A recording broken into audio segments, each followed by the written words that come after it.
1 week after watching their young defense get picked apart by Oklahoma, Longhorn fans and coach Mack Brown hope their team has improved and will persevere as they take on the nation's highest scoring team, Oklahoma State. Brandon Weeden is the trigger man of the Cowboys attack, and along with Justin Blackmon forms the best pitch and catch combination in the country. Last year the Cowboys won in Austin for the first time since 1944. Can they make history again by defeating Texas 2 years in a row? Or will the Longhorns bounce back from last week's one-sided loss to the Sooners?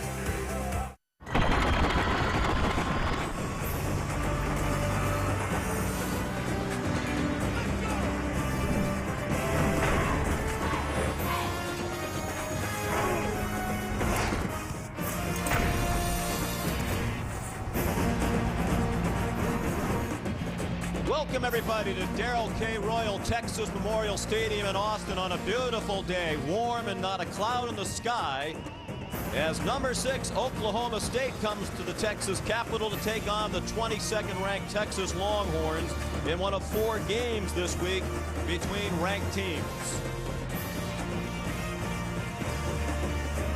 Good afternoon everybody and welcome. I'm Sean McDonough along with Matt Millen. We'll be joined shortly by Samantha Steele.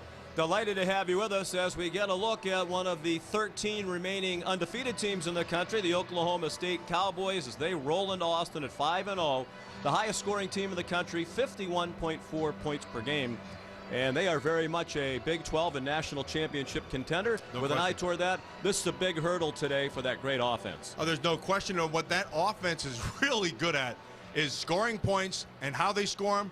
They throw the ball all over the field. Now, they have a bunch of guys, Sean, who can catch the ball, but the centerpiece of that whole thing is Justin Blackmon. And if you're going to defend him, you have to first find him. And they put him all over the field. They'll line him up wide, either side. They'll line him up in the slot. They put him in bunch packages. They put him on the inside. They'll motion him back. They even line him up in the backfield. And so defensively, you have to find him. And if you don't find him, I'll tell you who will, Brandon Weeden. Weeden has been on a tear. And when they try to defend him, they try to keep him in one spot, but they make a mistake because he can beat you with his feet. He can get outside and buy time. They dash him, they move him around. I tell you, this is a heck of a good combination. We're back in Austin, Texas, where the Longhorns are getting ready to take the field in anticipation of their showdown with number 6 Oklahoma State.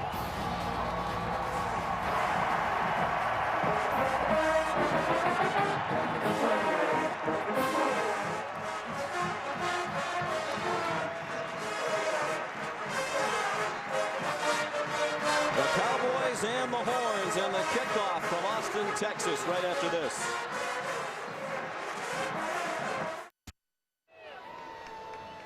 Back in Austin, Texas, just moments away from the 26th meeting all time between the Longhorns and the Oklahoma State Cowboys. They first met in 1916. The Longhorns have dominated the series. They had won 12 straight dating back to 1997 before Oklahoma State came here to Austin and hammered Texas last year as the Cowboys ran up 532 yards of offense in a 33-16 win. They've never defeated Texas in back-to-back years. They have a chance to accomplish that today. Oklahoma State won the toss and deferred, so Quinn Sharp will kick off. Junior from Mansfield, Texas. One of 70 Texans on the Oklahoma State team. He'll kick it away to Fozzie Whitaker, who brought one back 100 yards for a touchdown last week against Oklahoma. One of the few Texas highlights in that game. Quandre Diggs, the freshman, also back. Sharp leading the nation in touchbacks for the 3rd year in a row. And he'll add to that total as the ball landed 9 yards deep in the end zone and skipped out. So in recent weeks, Mack Brown has been alternating quarterbacks, the youngsters Case McCoy and David Ash, and today David Ash, the true freshman, will make his first start for the Longhorns. And Mack Brown told us yesterday, Matt, he'd like to settle on one quarterback. You got the sense today they were going to give Ash the chance not only to start but go for a while and see if he can establish himself as their #1 quarterback. And you know, Sean, one of the things that he does better than McCoy is run. And they're going to have to run to control the football in this game. Opens out of the pistol and handed it off to Fozzie Whitaker, the senior, with a quality gain. Out of bounds at the 27-yard line. They'll mark it at the 28, a pickup of 8. It'll be 2nd down and 2. Here's a look at today's impact players, brought to you by Chick-fil-A.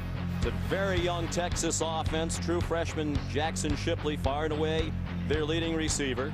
And their leading rusher is another true freshman, Malcolm Brown, is averaging 4.5 yards per carry. Already has a 110-yard game to his credit against UCLA.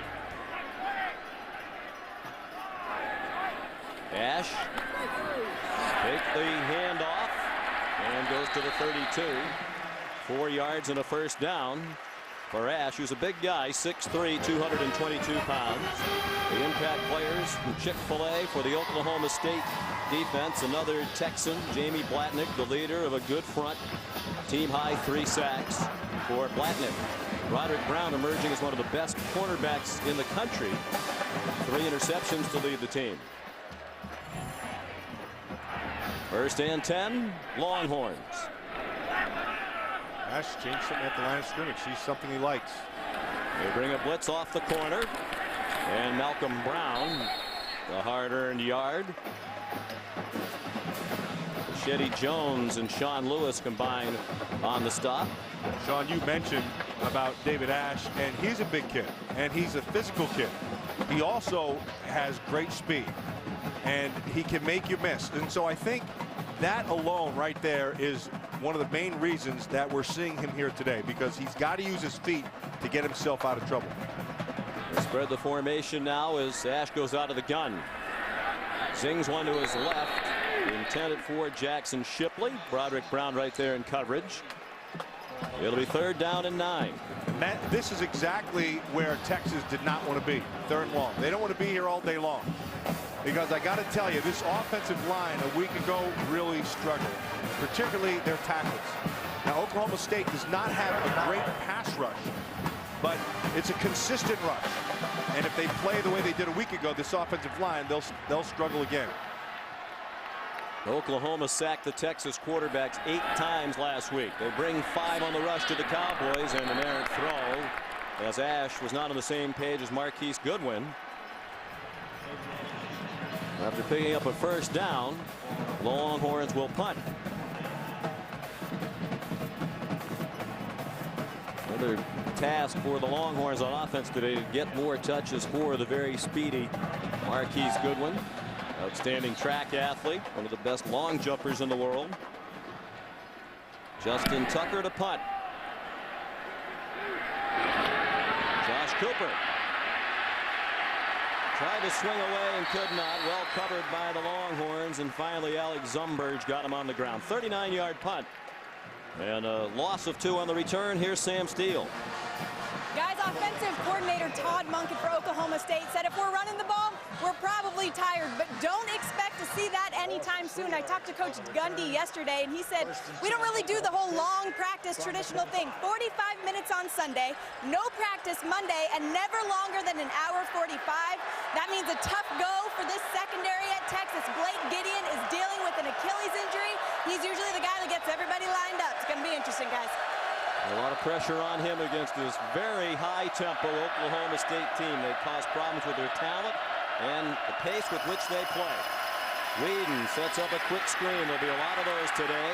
Justin Blackman dropped immediately by Adrian Phillips, sophomore corner, part of a very young Texas secondary. Let's see how quickly they get the next play snapped. Less than 10 seconds. And it is incomplete. Intended for Josh Cooper. Wasn't really turned toward the ball. Blake Gideon was running to get there in coverage. And the track meet continues. 3rd and 10. And by the standards, particularly the last couple of weeks, this is a long time to get the play off for Whedon and the Cowboy offense.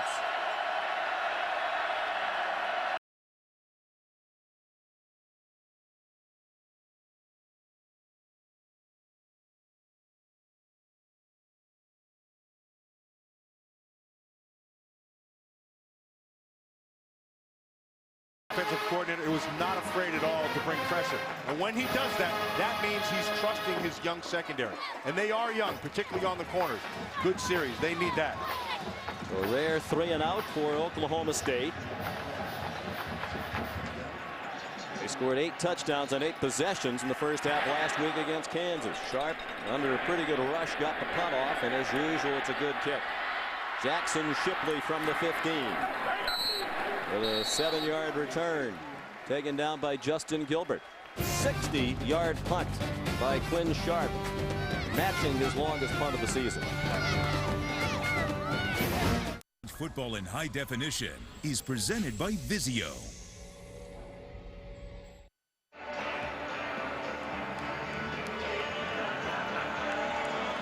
Sean McDonough, Matt Millen, Samantha Steele back in Austin, Texas. No score. Each team has had it once. Longhorn offense trying to improve over its performance of last week against Oklahoma. They ran 81 plays from scrimmage, 35 of them for lost yardage or no gain. That is 43% of the time. That includes 16 incomplete passes. In the previous game, a win at Iowa State, they had no gain or negative yardage in only 18% of their plays. It was a rough week on offense. Ash out firing to Mike Davis up the near sideline and banged out of bounds about a yard short of the first down by Markel Martin, one of the hardest hitting safeties in the country. Ryan Harsin is the offensive coordinator in his first year at the University of Texas after a terrific run at Boise State. And, you know, a lot have been said about all the motions and shifts and all those things are designed for a reason. That last play, they just motioned to try to get a trips look and get the screen. They do basically the same plays, Sean. They try to get them from different looks. Malcolm Brown threw a big hole up the middle. First down to the 45-yard line. Justin Gilbert chopped him down, a gain of 14 yards for the freshman. Well, and when your offensive line can get holes like this, nice job inside Espinoza. Good job by Mason Walters in there. When they can do that, then they've got themselves a shot because they have to be able to control this line of scrimmage.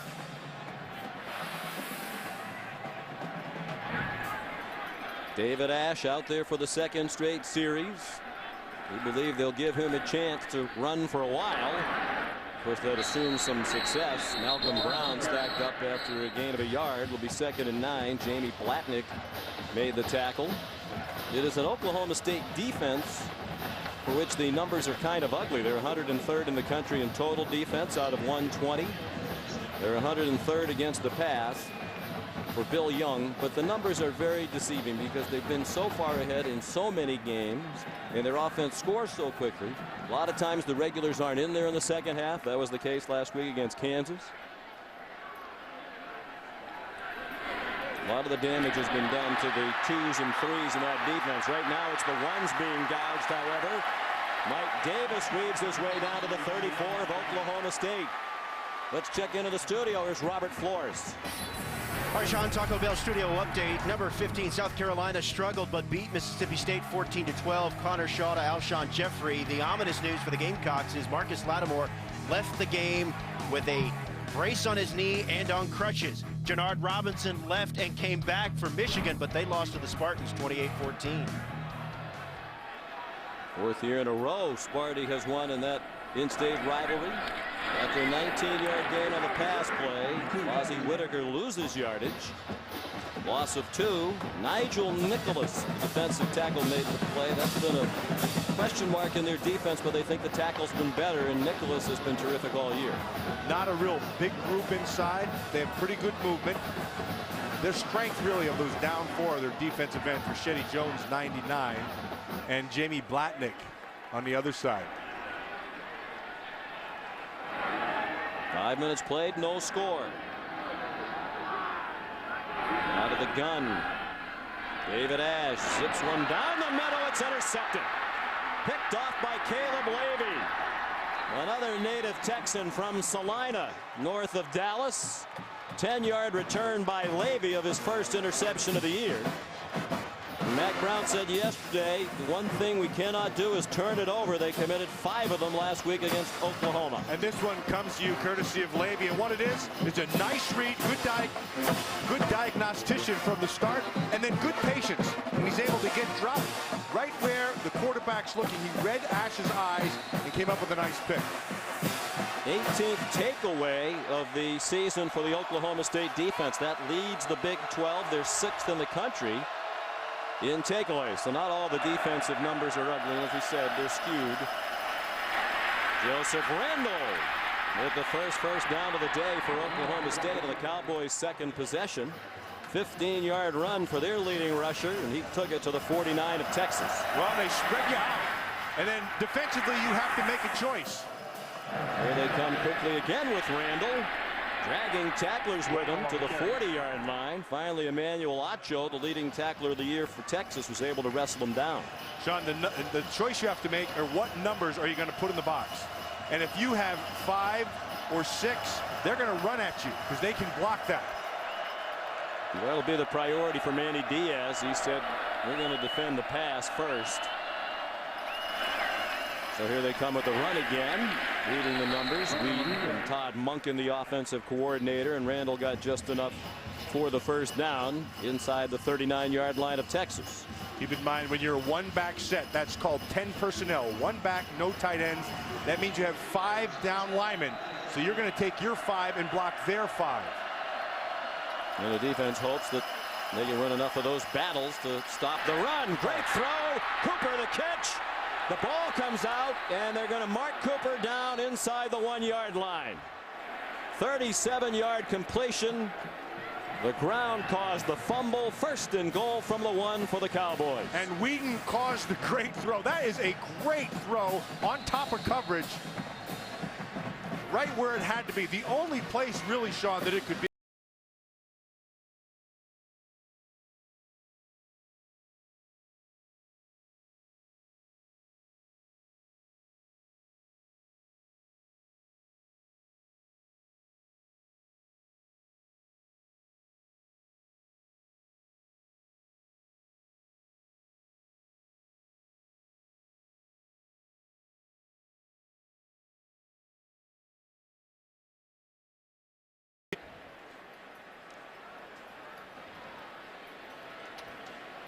He's extending the ball to try to get it across the goal line. It looks like he's coming down right there. He still has control. There's it. Yeah, it looks like it starts to come out right down there, and his elbow's down, as is his lower leg. Well, did you think his elbow was down before it started to come out? Yeah, I think so. I think it's what caused it to come out. His knees might already be down there too. But what a great throw, Sean, because Christian Scott had excellent coverage. That ball had to be just had enough trajectory on it to start its downward slope. And then what a nice catch on the backside there. Of course, they also could be looking to see if this should have been a touchdown. I don't think that's the case because his elbow hit. The ruling on the field, stands is called. Runner was down short of the goal line. 1st and goal. I think that's a good call. Yeah, they didn't say it was confirmed, so I just think they felt like there wasn't enough evidence to overturn it, and that seemed to be true. So 1st and goal for the Cowboys. We had this Cowboy team against A&M a few weeks ago, and Cooper and the Swope kid from A&M, they are really good. Both a lot alike. Good players. So that's at least one pass now of 31 yards or more for Oklahoma State in 14 straight games. They hit big ones every week. And a touchdown for Joseph Randle. A lot of times when they get in close, Jeremy Smith takes over as the featured back, but Randle carries in for his 9th touchdown of the year. And the highest scoring team in the country is on the board less than midway through the 1st quarter. Mac Brown said they couldn't commit turnovers. They had to win the turnover battle.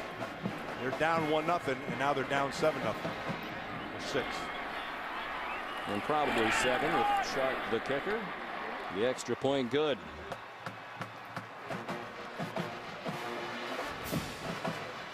Great emphasis at Oklahoma State on takeaways. And it's been paying off for the Cowboys this year. Levy the interception. And then they went 64 yards in 5 plays in just 1:17 to score.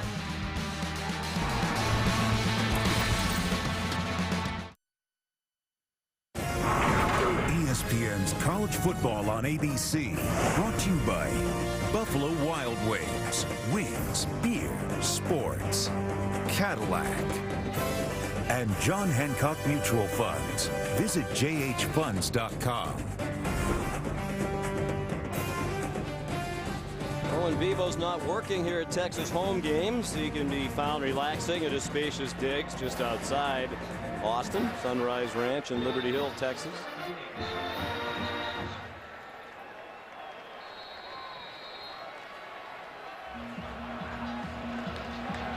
Well, the turnovers were a killer last week for Mack Brown. Texas turned it over 5 times, 3 of them directly run in by the Oklahoma State defense. First turnover this day leads to an Oklahoma State touchdown. Quinn Sharp kicks off. Fozzie Whittaker's going to try it. Flag down. As he went to the far side of the field, there was a flag thrown a long way away from the ball. Andre May made the tackle for Oklahoma State. 36-yard return might be wiped out by an illegal block that was a long way from where Fozzie Whittaker was. Really unnecessary. There's no foulable play for holding. First down.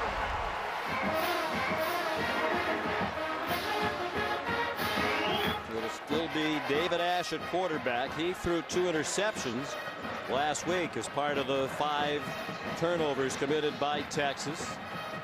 Case McCoy lost a couple of fumbles. The other quarterback, of course, Garrett Gilbert, was the quarterback at the start of the year for Texas. But he struggled, was injured, and has decided to leave the program. He was the quarterback through most of last season when they endured the 5-7 year. Ash kept it. And a tackle by Caleb Levy. He did lunge ahead for 2 yards. That's kind of what I expected with David Ash. They would start to use his legs and get it integrated into this thing because, again, they can't have a 3 and out. They have to be able to hold on to the ball. And the other part of that equation, Sean, is they've got to get points. They can't just hold on to the ball and get nothing.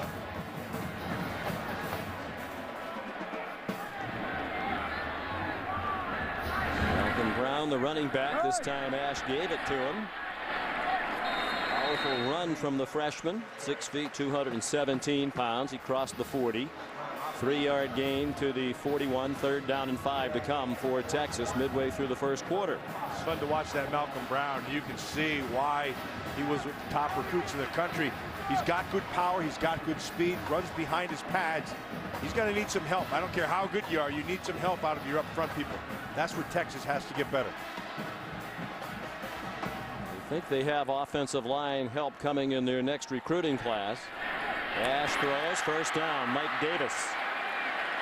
Second catch of the day for Davis.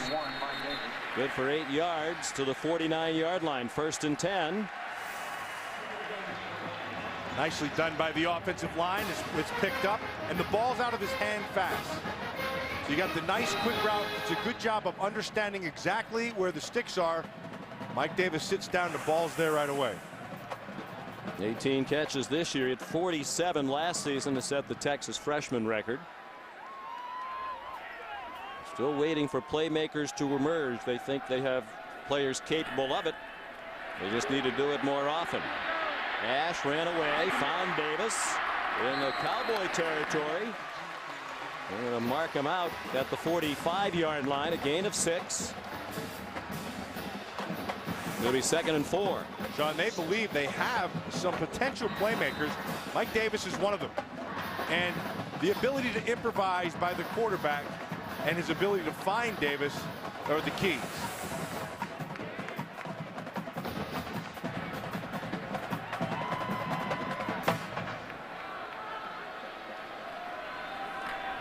The handoff to DJ Monroe. He got away from Sean Lewis behind the line of scrimmage and carries for a first down. He's one of the speedier members of this Texas offense. He got to the 39, good for a 6-yard run. You know, when you're putting this thing together, if you're Mack Brown, there's a lot of ingredients that you have. You do have speed. You do have some guys who have some big play capabilities. You just have to get it all together in the same pot. And right now, they're trying to find the right combination to get those ingredients on the same page. They've rushed for 38. That surpasses their total of all of last week against Oklahoma. Dash's pass behind Davis and incomplete. Last week, Texas rushed for 36 yards on 45 attempts against the Sooners. Mack Brown said we need a great day rushing, maybe even as many as 200 yards if we're going to be successful and keep that Oklahoma State offense off the field.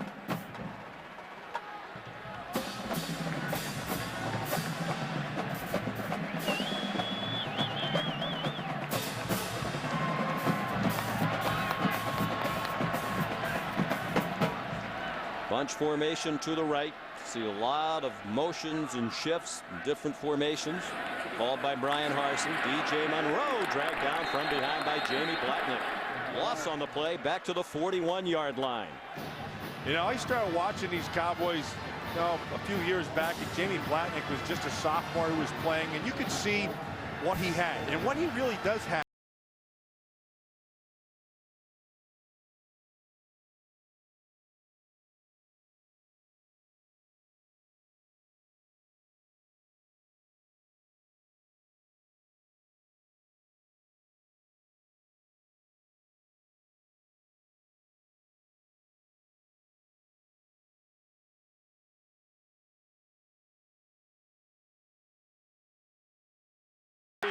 Still work to do to get a first down. He didn't quite get there, but he got within 2.5 yards.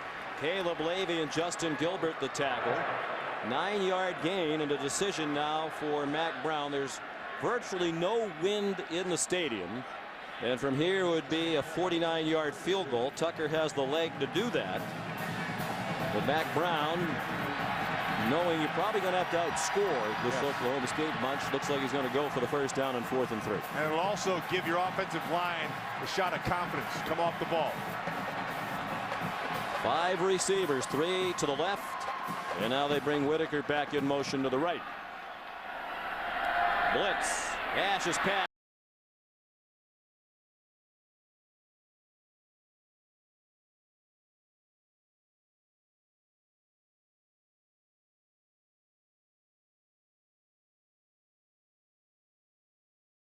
Take over when we come back.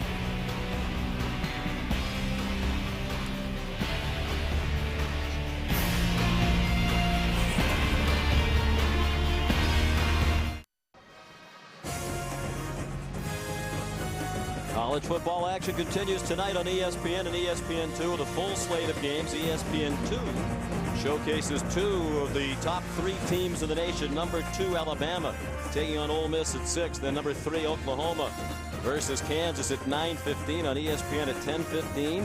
Another top 25 matchup.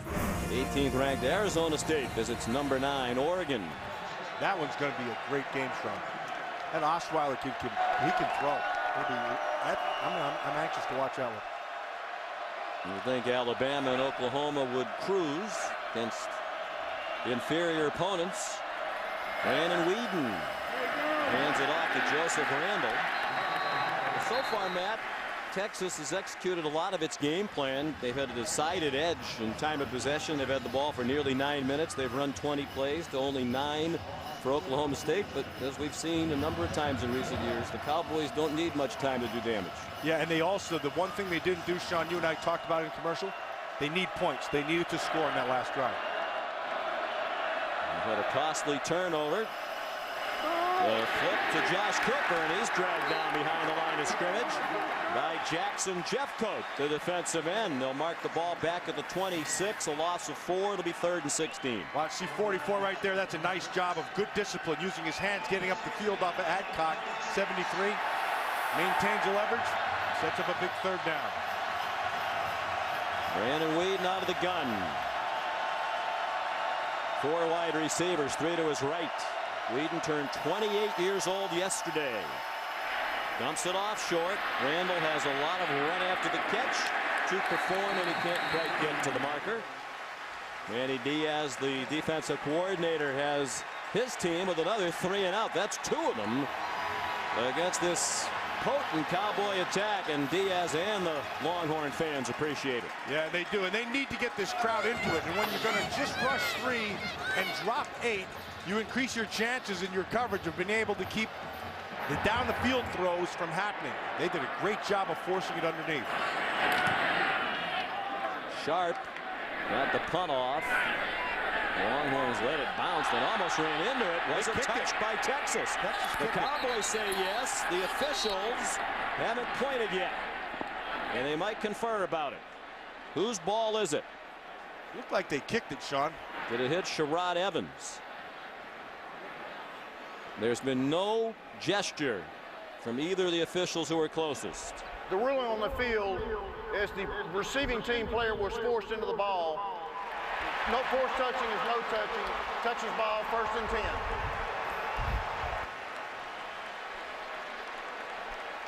No force touching is no touching. I've never heard that one before. I think he just made it up right there. He might have, but it may stick. It's kind of catchy. Yeah, he definitely kicked it as he got engaged with Kyle Hale.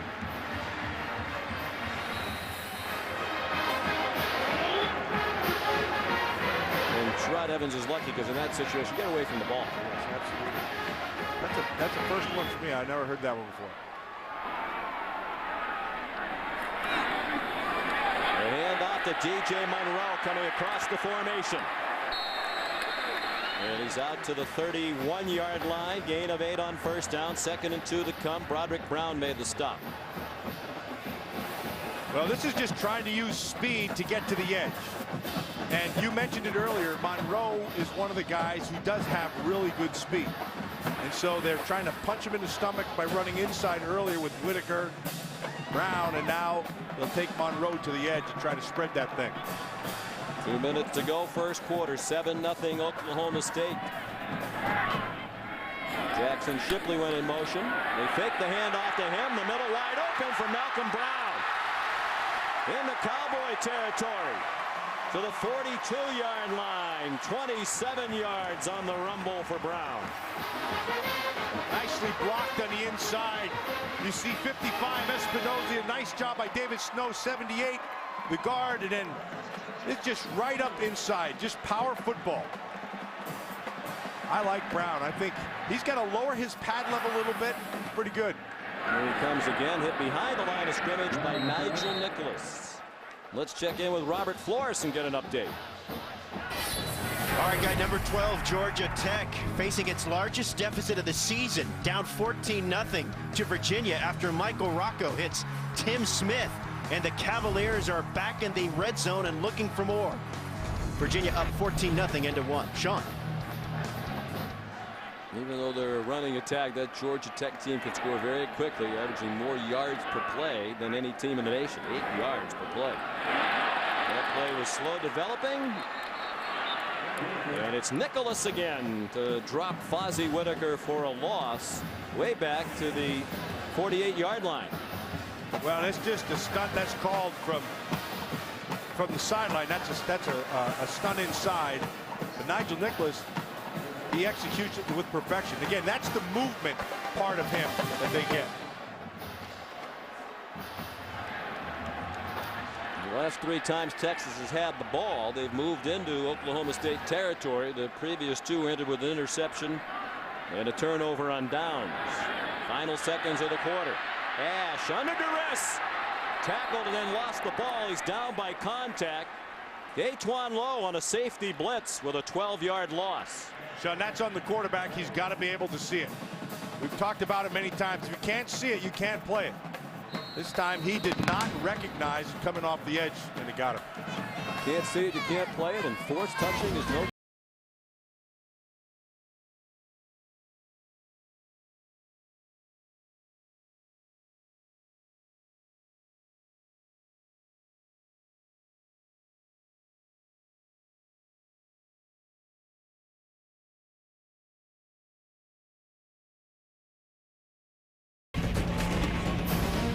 Welcome back to Austin, Texas.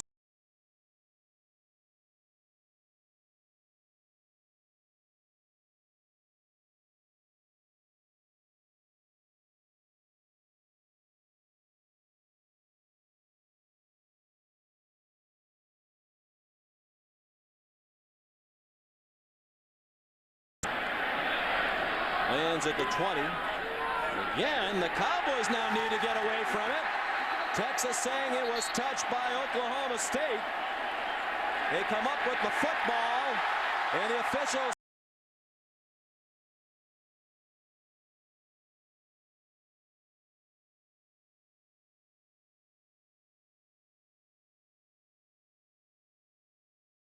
got to echo back to everybody to get away from the ball. It's a hot ball, and they need to get that out. He apparently did not get it out. And Andre May, right there, got touched. And in the back of the right leg. As you can see, he's just standing there. Nobody forced him into it. Cooper got close. I think he realized there was a potential problem with May as near as he was. Well, Mack Brown said we're going to need some help from Oklahoma State in all likelihood. We're going to pull off the upset, and they get some help there. The previous play is under further review. Sean, if you when we watched the replay, I did see Josh Cooper waving his arms, and it looked like he was yelling to get guys out of the way. You have to be, when you're on punt coverage, you have to be able, you have to be running, you have to be listening, especially in these situations. You see him right there. Yep. Now the question, I guess, might be, did it hit a Texas player first? No, it didn't. I don't know what they're looking at. It seemed pretty clear. It hit May in the back of the leg. Yeah. And then Jackson recovered for Texas. You could see Cooper. He's right there. See, he's trying to get him away. He's got to be screaming, but nobody moved.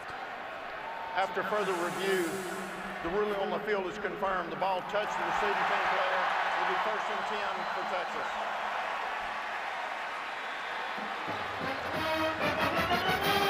Not to quibble, but I think that's one time the replay booth could have just let it go. It was pretty clear on the first view. That's exactly what happened. However, they guess they didn't follow our advice. Just want to make sure there was no forced touching, because as we know, forced touching is no touching. No touching at all. 15-yard line. The line of scrimmage for the Texas offense. Ash gave it to Malcolm Brown. Touchdown.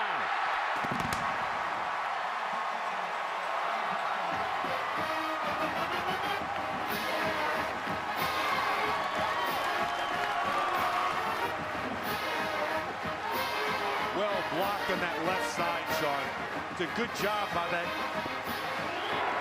offensive line, who a week ago struggled. Trey Allen up there, David Snow, Espinoza the center, Cody Johnson the big fullback.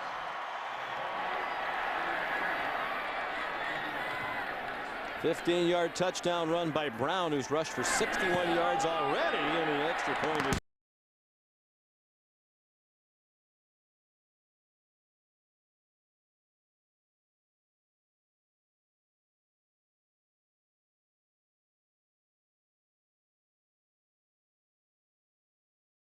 second quarter, and the Horns need only one play to capitalize. You're watching ESPN College Football on ABC, presented by Buffalo Wild Wings.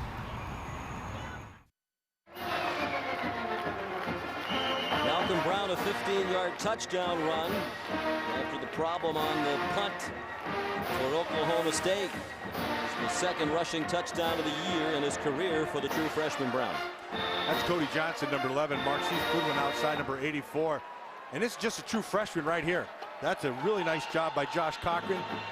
That was exactly how you draw it up. And when you get a body on a body like that, and everybody's doing their job, that makes the runner's job a lot easier. Josh Cochran, true freshman at left tackle, making his first start. He had a good week of practice. They've struggled a bit this year at the tackle spots. They really believe that their tackles who are playing are really better suited to be guards, but have to play tackle out of necessity, and they're giving the best effort they can. Good kickoff by Justin Tucker. No chance for Hubert Anium to return it. We'll take a look at the Pacific Life game summary. Each team with a turnover that's led to the other's score. And we mentioned the formula for Texas. Hold on to the ball, keep this Oklahoma State Cowboy offense off the field, and they've done that to perfection so far. And lost in all that right there was the 2 series of 3 and outs. That was big for Texas defense. First 5 games combined, only 8 3-and-outs total. Some of those when the second-team offense was in the ball game.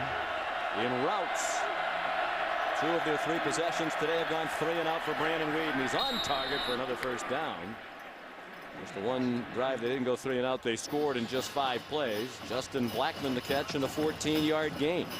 So things are slowing down a little bit. Your defense gave up some points. You got a turnover. Let's get things straight. What do? Go right to Justin Blackmon.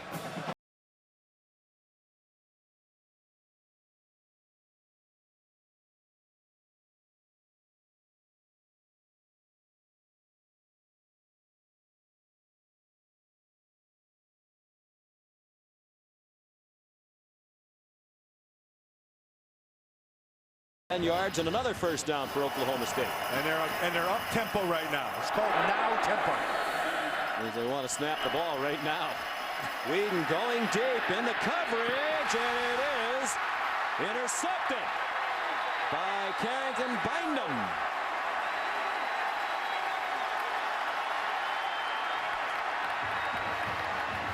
Bynum did the right thing.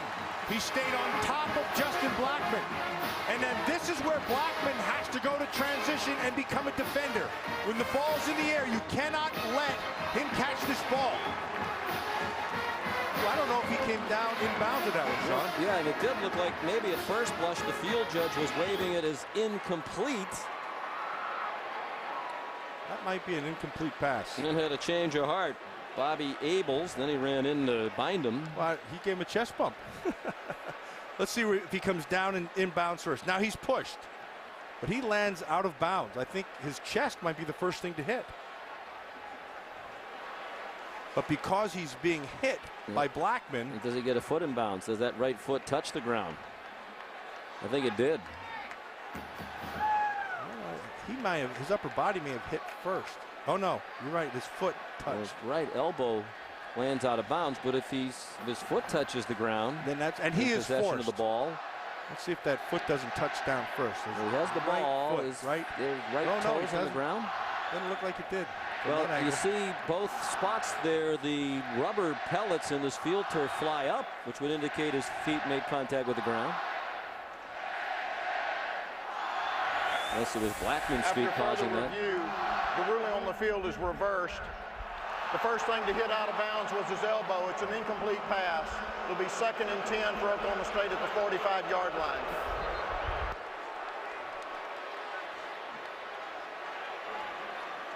I don't know, and I apologize for this one because I usually know these things dead cold.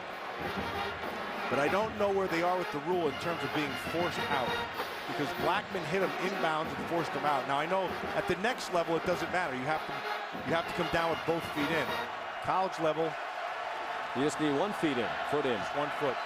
So a break perhaps for Oklahoma State. It looked like Bynum's right foot might have touched the ground before his elbow came down out of bounds. They throw it up for grabs again, and Bynum breaks that one up. Again, looking for Blackmon. Well, it was a Texas secondary under siege a week ago against Oklahoma, doing a much better job of winning the battles here today. 3rd and 10.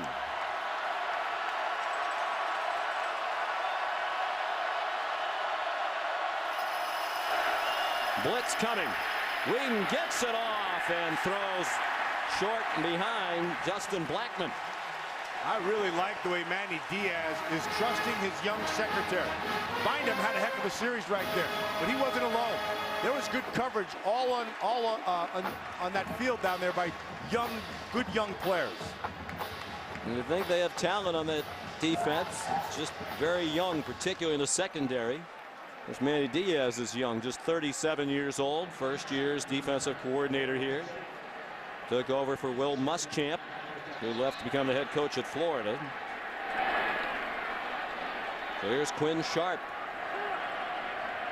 He'd be the leading punter in the nation if he had enough punts to qualify. He did not have enough coming in. He might get to the number today. Seeing more action than usual. Touchback. 55-yard punt, net of 35. Tied at 7, second quarter in Austin. ESPN's College Football on ABC, brought to you by Nissan, proud partner of the Heisman Trophy. AT&T, get it faster with 4G. Rethink possible. And Ally Bank, no nonsense, just people sense. Look at some of the exhibits inside the Bobby Moses Jr. Mike Campbell Football Trophy Room. Paying tribute to great Longhorn teams and individual greats like Earl Campbell. Oh, was he ever special? Heisman Trophy winner, 1977. 1st and 10, Texas. Longhorns from their own 20. Malcolm Brown sheds a block behind the line of scrimmage. Gets 7. Chopped down by Broderick Brown. Yeah, a little bit of his Earl Campbell going right there. And he wants to be like Earl. He's going to have to get his pads down a little bit lower. He's got the skills.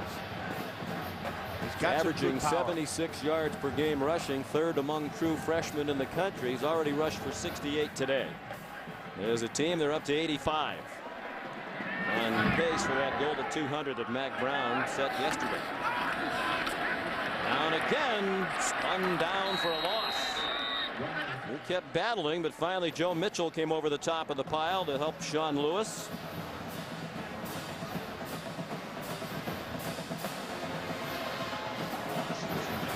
They wanted to stay in 3rd and manageable, Sean, which is usually at least 4 yards and less. Up until this 3rd down, they've been averaging over 10 yards to go on 3rd down. I think that's why they ran on 2nd down and relatively short. Wanted to make it a really short 3rd down. Didn't anticipate the lost yardage on the run. Fozzie Whitaker next to Ash. Ash hit as he throws, and it's a 1st down.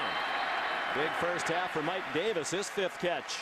Broderick Brown made the tackle. Gain of 8. 1st and 10, Texas. Working against a good corner, and also he's going to get some pressure off down here by Jamie Blatnick, right over here. See that? Well, I don't know what happened there. Now here's Broderick Brown right here. That guy is a little bulldog. Are you working with new toys this week? I don't know what the heck You happened. just bumped into the I must have. telestrator in your excitement over this competitive game between 2 top 25 teams. Timeout called by Texas. Timeout.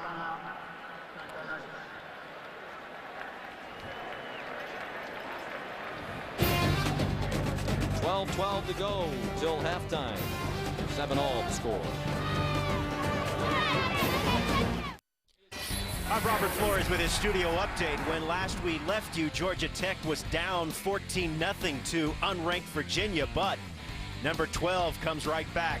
Rod Sweeting, 32-yard pick 6. Cuts it back across towards the far sideline, and they're tied on ESPNU. Number 1 LSU leading Tennessee 7-0. Sean, you can call me Roflo. There you go. I heard Linda Cohn refer to our good friend Robert Flores that last night. Roflo is a hard-working man. He was on the late Sports Center last night on ESPN, and here he is, back to duty. Malcolm Brown back to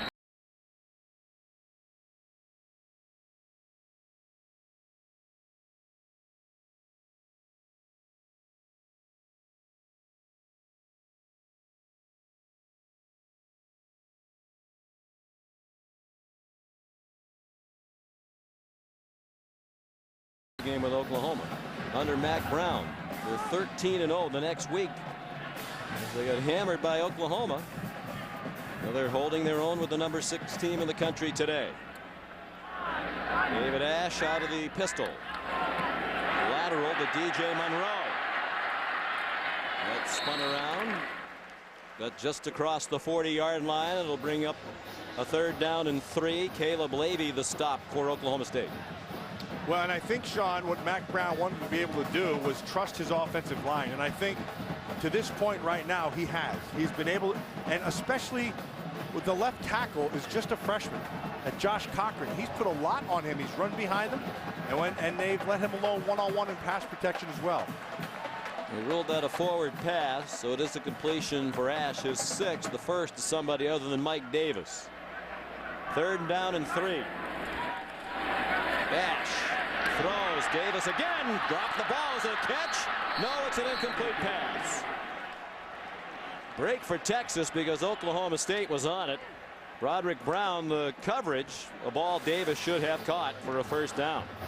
Well, he's just in off coverage. He just drops it. That's nice by Brown to be able to get his hands in there, but you got to make that catch. Was well protected. The ball's where it had to be. Should have been a 1st down. I wonder if that's worth another look from the replay booth. They've already been very interactive today. And that was at least worth checking for a catch and then a fumble, especially after the immediate recovery by Oklahoma State. Rugby punt. What a catch on the line drive by Josh Cooper. Wow. Low line drive. He came running up, caught it on the run, and went out of bounds on the far sideline. 35-yard punt, 12-yard return. Going to mark it at the 37 of Oklahoma State. Today's Aflac trivia question. Did we lose the duck or did I just not hear him?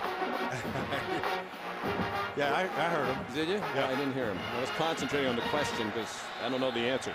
What 3 former Oklahoma State wide receivers were 1st-round picks in the NFL? Justin Blackmon almost certain to be the 4th. Swing pass, Josh Cooper. Took a pretty good pop. Keenan Robinson had him, and Carrington Bindum helped finish him off. I think I know that one. You know all 3? Well, I know Des 2 Bryant out of the 3. Des Bryant, that's the easy one. Rashawn Woods. That's the Hartley Dykes. Hartley Dykes was the other one I knew, being a New Englander. 1st-round pick of the Patriots. Didn't really pan out. Blackmon, barring injury, is going to be a high 1st-round pick. Here's Blackmon taking the toss. And he's out of bounds at the 35-yard line of Texas. As you mentioned at the top of the telecast, Matt, they find a lot of different ways to move him around and get him the ball. It's a 23-yard run. And that's Todd Monken, their offensive coordinator. I think it's smart. Here they come quickly again. Joseph Randall. You know, we've talked about that now pace and that now tempo, and usually that happens after a big play. Here's Todd Monken, their offensive coordinator. Usually when they get a big play, they go right back to it and they try to go for the jugular right away. Mike Gundy's done a very good job replacing coaches on his staff. He lost Dana Holgerson, last year's offensive coordinator, head coach at West Virginia. Brought in Monken, and if anything, they're better. Tracy Moore dropped the ball. They did rule the play by Blackmon as a forward pass from Whedon. Mike Gundy, to me, is a guy, Matt, just hasn't gotten anywhere enough credit for the job that he's done. I agree with you. I think he's done a phenomenal coaching job. And you mentioned it. He's got the right coaches for his staff, what he wants. And they get good talent, and they coach the talent to the strengths of the talent, which is what coaching really should be all about. 5-man rush for Texas on 3rd down, and Whedon throws too high. Manny Diaz said, we don't have to sack Whedon, but we just need to be disruptive. And clearly they've been disruptive enough with the rush, as he came in completing 76% of his passes with just 8 out of 15 today. Well, he knew that he had to get that ball up just a little bit because Christian Scott was sitting right in the middle. They're going to go for it here on 4th and 9. From the 34-yard line. Be a 51-yard field goal for Sharp from there.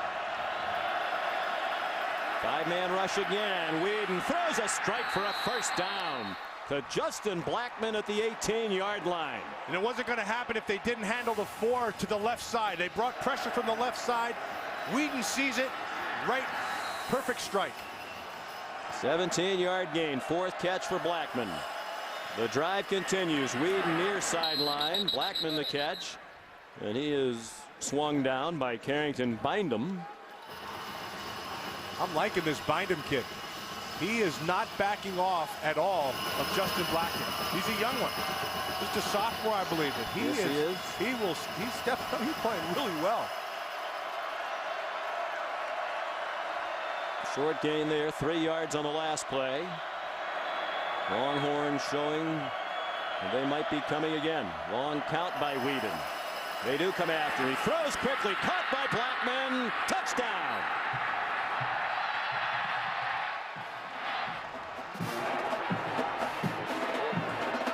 Simple route, Sean. And this is, again, this is Manny Diaz putting some confidence in his young sophomore, Bindum, right now. Now, Bindum gave a cushion, so he has got to be able to see the quarterback and the receiver. He's got to break on that. You're breaking on one of the best receivers in all of college football, if not the best. Extra point up and good by Quinn Sharp.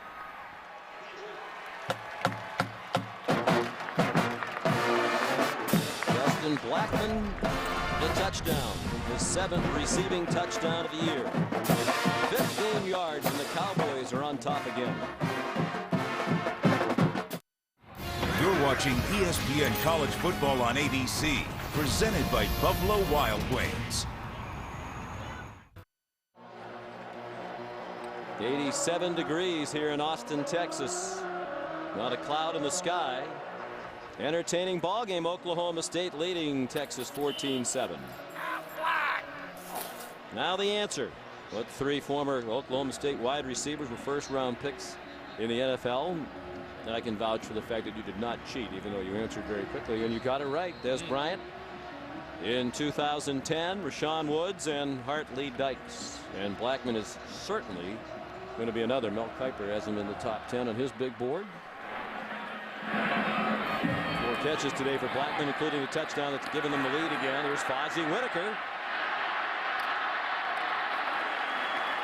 Great effort on the return. 23 yards on the run back. Here's Robert Flores. All right, Sean, AT&T All-America Player of the Week update. Texas A&M quarterback Ryan Tannehill exploding today at Kyle Field against Baylor. 415 yards, 6 touchdowns as the Aggies come back to win at home. You can text VOTE to 55862 for a chance at a trip to the national championship. Back to beautiful Austin, Texas. It is indeed. That's a big win for A&M. That didn't set up as an elimination game for the loser, but it's certainly going to be tough now for Baylor in the Big 12. Jackson Shipley took the handoff from David Ash, turned the corner, but that was just about it. They'll mark him at the 34, gain of 2. Here's Samantha Steele. Guys, I've been watching the interaction between Case McCoy and David Ash all game. Obviously a shock to Texas fans to see Ash getting all the snaps so far. There hasn't been much interaction. David Ash is not a demonstrative guy. He's your typical steady Eddie, no high highs and no low lows. They have been alternating in recent weeks, but not today. They're going to try to establish Ash as the #1 quarterback. Mike Davis the catch. He got driven back after he got very close to the first down yardage. They'll mark it at the 41, 3rd down and 1, midway through the 2nd quarter. And Sean, at one point, Texas has to do that because the quarterback position is unique in sports.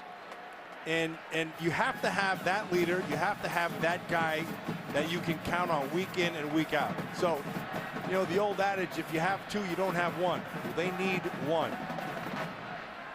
They need a first down here. It's Whitaker.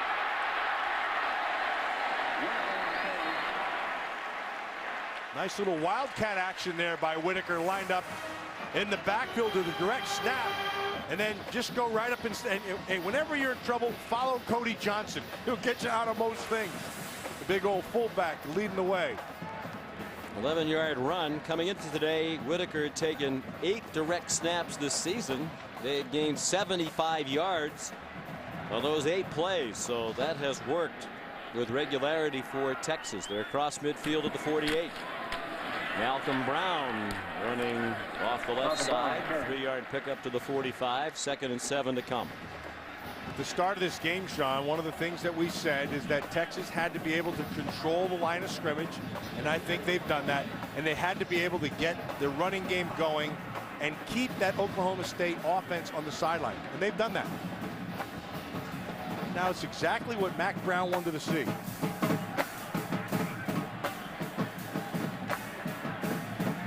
Ash out of the gun. Mike Davis in motion. 4 receivers. Ash decided to keep, and he got ripped down immediately by Jamie Bladnick. No gain on the play. For Blatnick was in there quick, wasn't he? Yes, he was. Yeah, you can see him right here. Right defensive end. The whole key is what a good get-off he had. And then he read it perfectly. Nice and patient right there. And then as soon as the quarterback pulled it down inside, he closed. Well done. He's a fun guy to talk to, as we did a few weeks ago. Jamie Blatnick, for the game at A&M. Said he considered A&M but didn't want to go there because he didn't like the colors. Doesn't like maroon. Ash looked away, then found Davis. First down. One of the criticisms I would have of Ash, having watched the previous tapes and today, sometimes he gets locked on to the play early. You wonder, was that designed to go left, or was that actually a good job of sending the defense in the wrong direction? I think that was, I thought it was, could have been gone either way, Sean. And Jamie Blatnick actually did a good job of falling off in the coverage to the left side, and then he had the wherewithal, a good presence to find it back on the right side. It was like a double screen was set up. Didn't have it to the left, so went to the right. Made a good decision and executed. Trying to run away from Nigel Nicholas. Here's part of the reason he's the quarterback. He can run. And he's down inside the 15. He'll spot it at the 12. 23-yard run. 1st and 10. Texas trying to tie up the ball game. Just great awareness of knowing the coverage was run off. And so now just use your feet. It's one of the things that Mack Brown thought that he'd be able to get out of. I don't know if he stepped out there. It looked like he might have been out a couple of yards prior to where they spotted it. Fozzie Whitaker taking a direct snap again. Fakes the handoff. Makes a good move, but he's still in trouble behind the line of scrimmage and taken down. Well defended by Joe Mitchell. Really well done on the inside first, and then they bounced him to the outside, and then that's when Mitchell got on his horse and came from the inside out. But the whole thing started because inside they took away the initial surge. Loss of 2, 2nd and 12.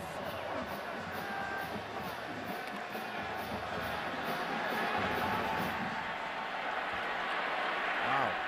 Texas not been a great red zone team this year, and their struggles continue. Quick pop to Whitaker, but he's taken down immediately. Blatnick, who's had a big first half there again. Help from Anthony Rogers. Another loss on the play. That was an odd formation. And Jamie Blatnick, so he lines up outside because he sees, see the linemen they have on the outside and the tight end? So Blatnick just takes him, just throws him out of the way and makes a big play. You're right, Sean. 2 kind of trick plays here in the red zone after driving mostly conventionally to this point. Ash on 3rd and 15. Throws it away. That's the benefit of a little more experience. We talk about red zone problems, Matt. Entering today, Texas 23 trips into the red zone, only 16 scores, and only 11 of them touchdowns. Those are very bad numbers in today's college football. You know, Sean, sometimes, you know, Brian Harson's a creative guy, but sometimes I think you out-create yourself. Sometimes you just got to line up with what you do well. They've been running the football. There he is. Sometimes you get a little bit too fancy. You out-trick yourself. Yeah, just 1st and 2nd down were both kind of fancy. Yeah. Borrow your apt word. 34-yard field goal try now by Justin Tucker. And that one is good. Just inside the right upright. Another good long ball control drive by Ash and the Longhorns. They're back within 4. Texas football is on Longhorn Network. Get inside access to practice, Mack Brown's game plan, and the latest lineup changes. Don't miss the Kansas-Texas game on October 29th, only on Longhorn Network. Keep calling your TV service provider. We appreciate the hospitality here in Austin this week of our friends and colleagues from Longhorn Network.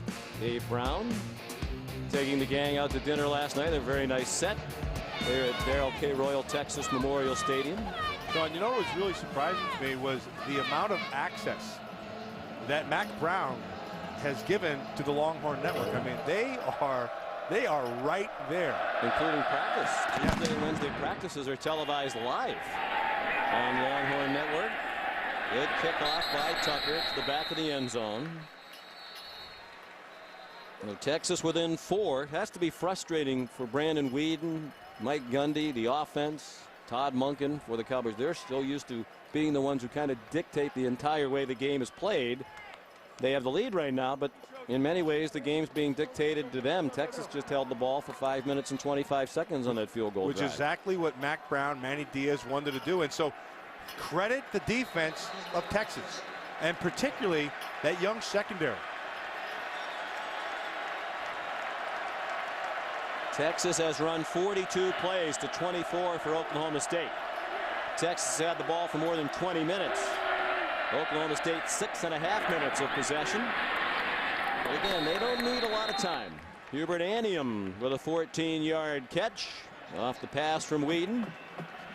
First down, 3 minutes to go in the half. All 3 timeouts left for the Cowboys.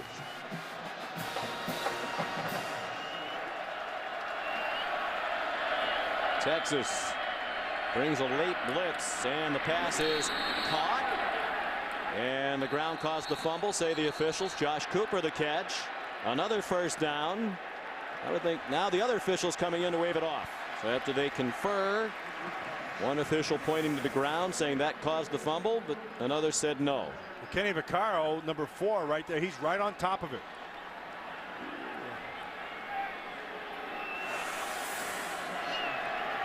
And then they're going to let him play. But there might be a review there. Now it is. The official on the side is stopping the clock.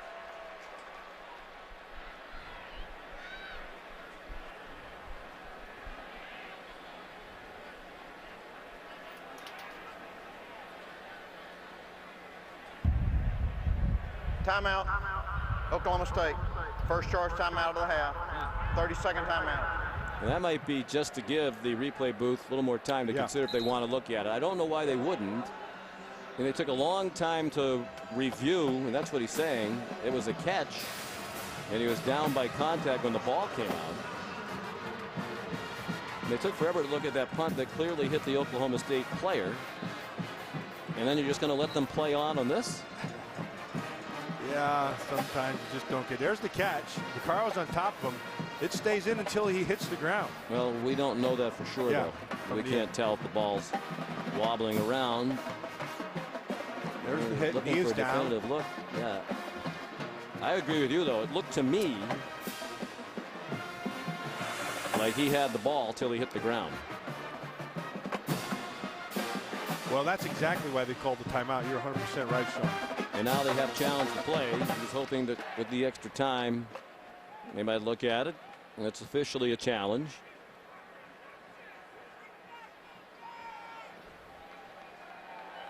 And I think given the play where Bindum appeared to intercept the ball for Texas, and they overturned the call on the field when it was tough to tell. They ruled his elbow came down out of bounds, but we thought his foot. Confirmed. Incomplete pass. Oklahoma State has charged a timeout. One thing I'll say, they're getting their decisions in quick. They got that one in quick. And again, I would quibble with the usage of confirmed, because we saw the same replays they saw. There was nothing to confirm they got the call right, because you couldn't tell if he had. So the call stands. But I wouldn't say we saw any confirmation of it. 2nd and 10. 2 timeouts left for the Cowboys now, each team with 2. And plenty of time left for Brandon Whedon in this quick strike attack. Hand off to Jeremy Smith running left. And Robinson took him down at the 38-yard line, a gain of 5. 3rd and 5 to come. They're 5th in the nation coming in on 3rd down. The Cowboys at 56%, but they're 0 for 4 today.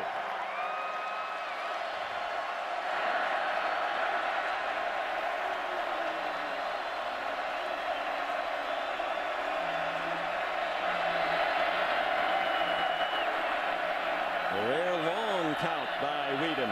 Just a 4-man rush. He throws, caught. Hubert Anium.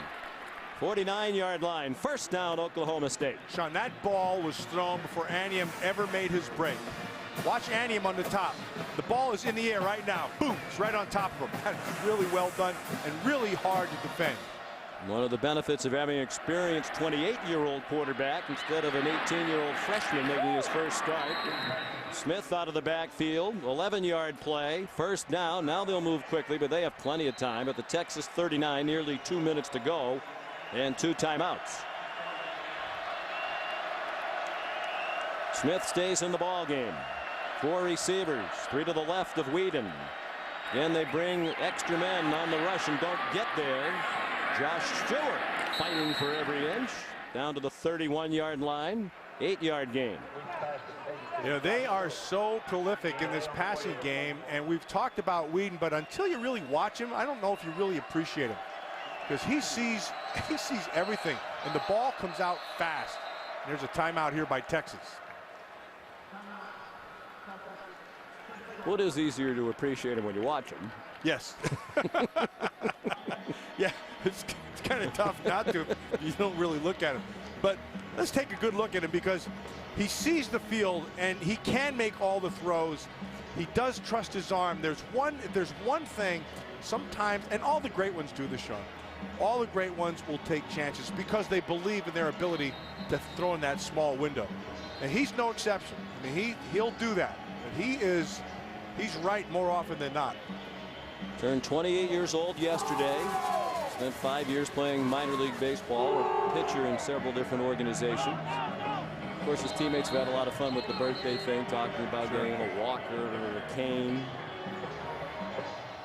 And he takes it into good humor in which it is intended. Manny Diaz in that defense trying to contend with a quarterback who's 2 months older than Aaron Rodgers of the Green Bay Packers, and he's older than 15 starting quarterbacks in the National Football League. He's 4 for 5 on this drive. One incompletion, that controversial pass to Cooper. Off his back foot, throws behind the receiver.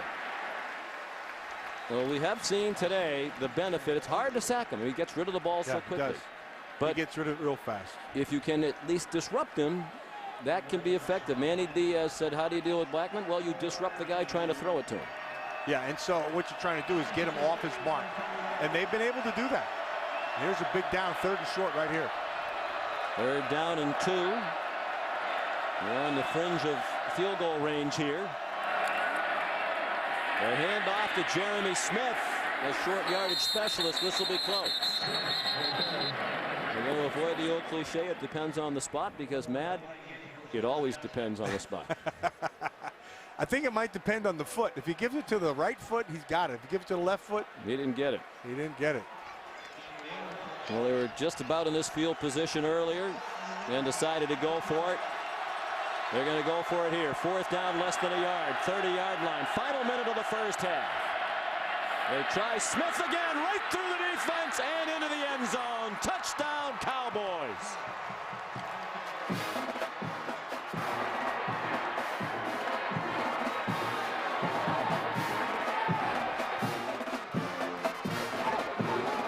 That was just a nice job up front by the offensive line, Sean. Looked like Nick Martinez, their left guard, really had the key block. 10 straight games now with a rushing touchdown for the sophomore from Tulsa, Jeremy Smith. The extra point up and good by Quinn Sharp. And what a turn of events. And you'd have to think a blow to that young Texas team, Matt, in terms of they had the game going for a lot of the half the way they wanted it to go. Executing the plan, keep the offense on the field. They've done a pretty good job against this prolific Oklahoma State offense, but they're looking at an 11-point deficit heading into the half unless something happens in the final 38 seconds. Once you watch the center, 74, that's Garner. And then Martinez, 75. Oh, that's just perfection right there. You just go right through it. And there's nobody to the second level because they committed it up to the line of scrimmage. And once he got past the backers, courtesy of those blocks, 6 points. Martinez, the left guard, a relatively new starter.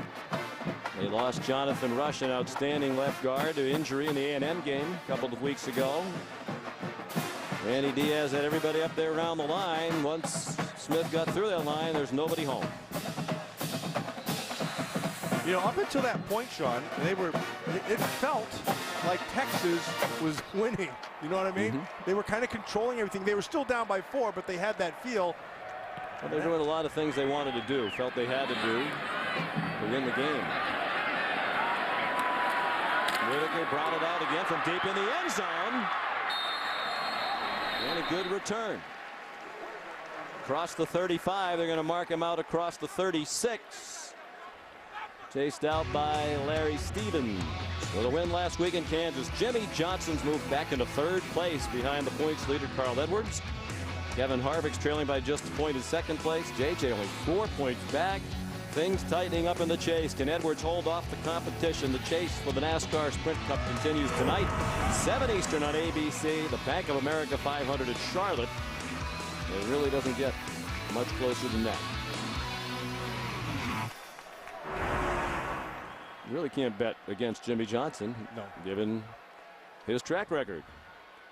So how aggressive will they be with a young quarterback? True freshman Ash making his first start. Forced to throw it away with the pressure coming. I think he's learning that lesson, Matt. Throwing it away is better than the really bad turnover that he committed a couple of times last week and early in this game today. You know, with young players, especially like a young quarterback, every rep goes in the bank, and it's just something else to build off of.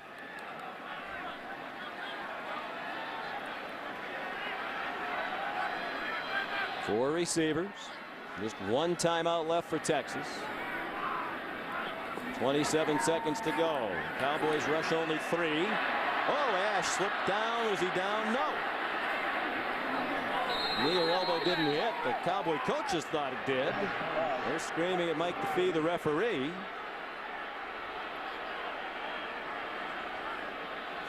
They also might be asking about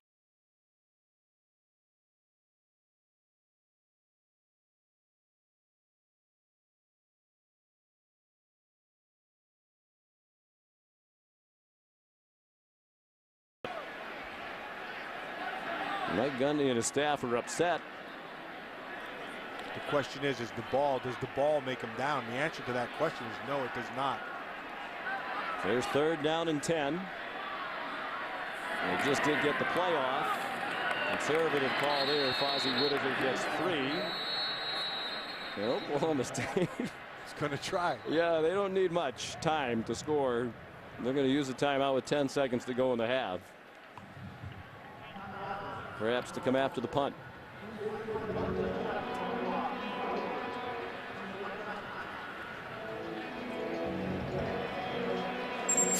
What if every storybook character you ever knew or ever thought you knew was real? Well, the writers of Lost, it's a series unlike anything ever seen on television in the ultimate battle between good and evil. ABC's Once Upon a Time, premiering next Sunday. That's October 23rd at 7 Central on ABC. Series set in a New England town called Storybrooke, Maine. Looking forward to watching that. I'm all for good against evil. Go good. Yay, good. Speaking of good, Brandon Weeden has been that today. Really good. Really good. That, however, with Rashedi Jones going off early, is not good. Well, 10 men up on the line. Justin Tucker to punt. They will punt it. And the rugby punt lands near the 20 and goes out of bounds right there. So a 40-yard punt, no return. 8 seconds to go. How frisky will the Cowboys be? Well, given the way Brandon Weeden's played in this first half, I think they could be pretty frisky with 8 seconds because he's been spot on. The ball has been where it had to be. He's had ample time, and when he's had a lot of time, he's carved them up. But he's found them often. 15 out of 24 for $172. And for a lot of the day, it seemed like Texas was doing a good job against him. He had 172 yards at the half. They take a knee, and they take an 11-point lead into the locker room.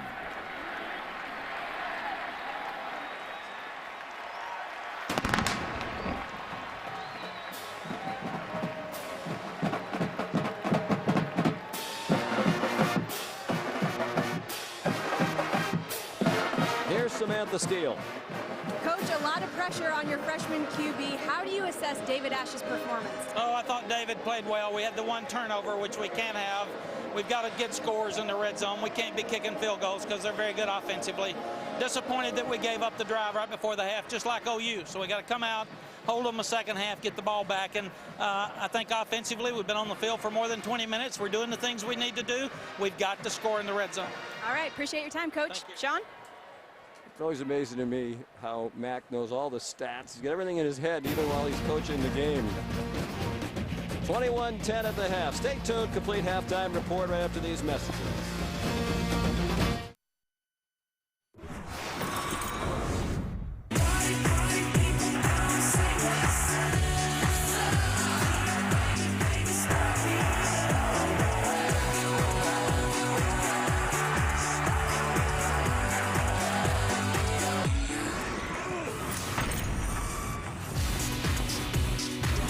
Welcome you back to Austin, Texas. One of 4 games on this college football Saturday, matching 2 ranked teams. Number 6, Oklahoma State, with an 11-point lead over number 22, Texas. Welcome back to Austin. Sean McDonough along with Matt Millen.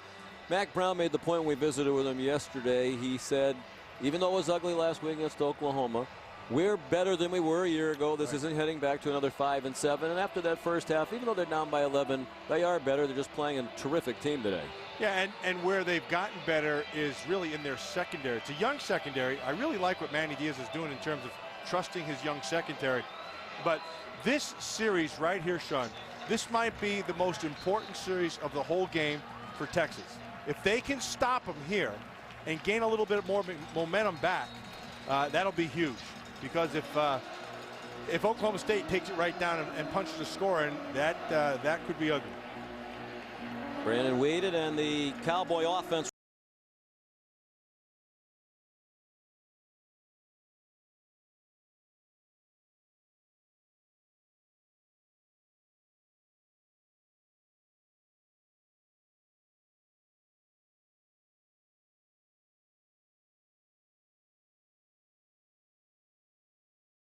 Cross midfield. He is going to score, and there are no flags on the field.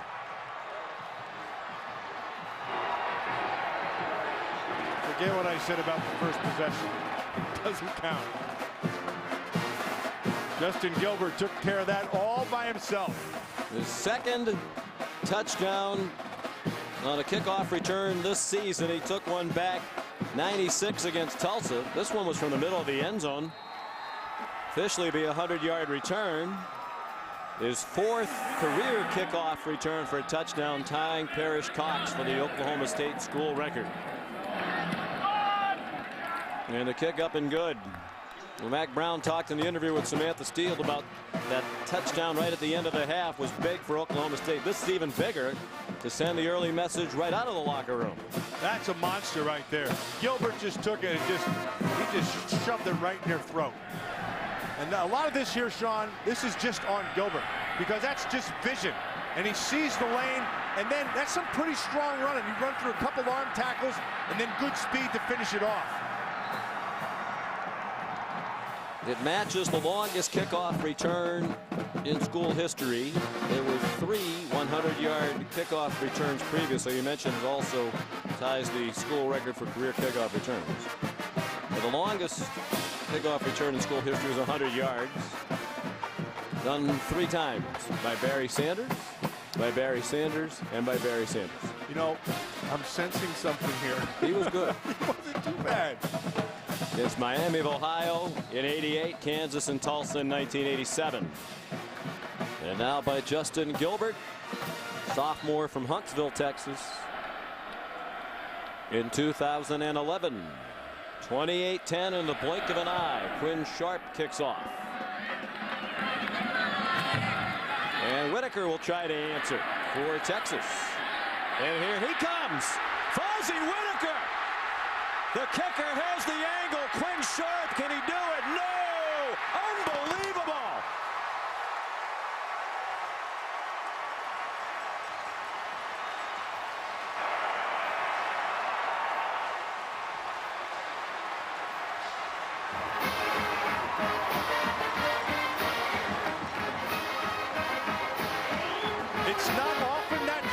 Sean, but here's tit for tat because Fozzie Whittaker, he had his just that little spot to jump through, and he burst through it. And then once he got on that sideline, you were right, boy. What a great job about running an angle. That is really hard to do. Help perhaps there was the kicker. Each return took 12 seconds. He started about 3 yards deep, but officially it's 100 for the second week in a row. Fozzie Whittaker goes 100. He did it last week against the Sooners. He does it today against the Cowboys. It's the 16th kickoff return for a touchdown in Texas history. They hadn't had a 100-yarder since Johnny Lamb Jones, and now Whittaker's done it twice in 2 weeks.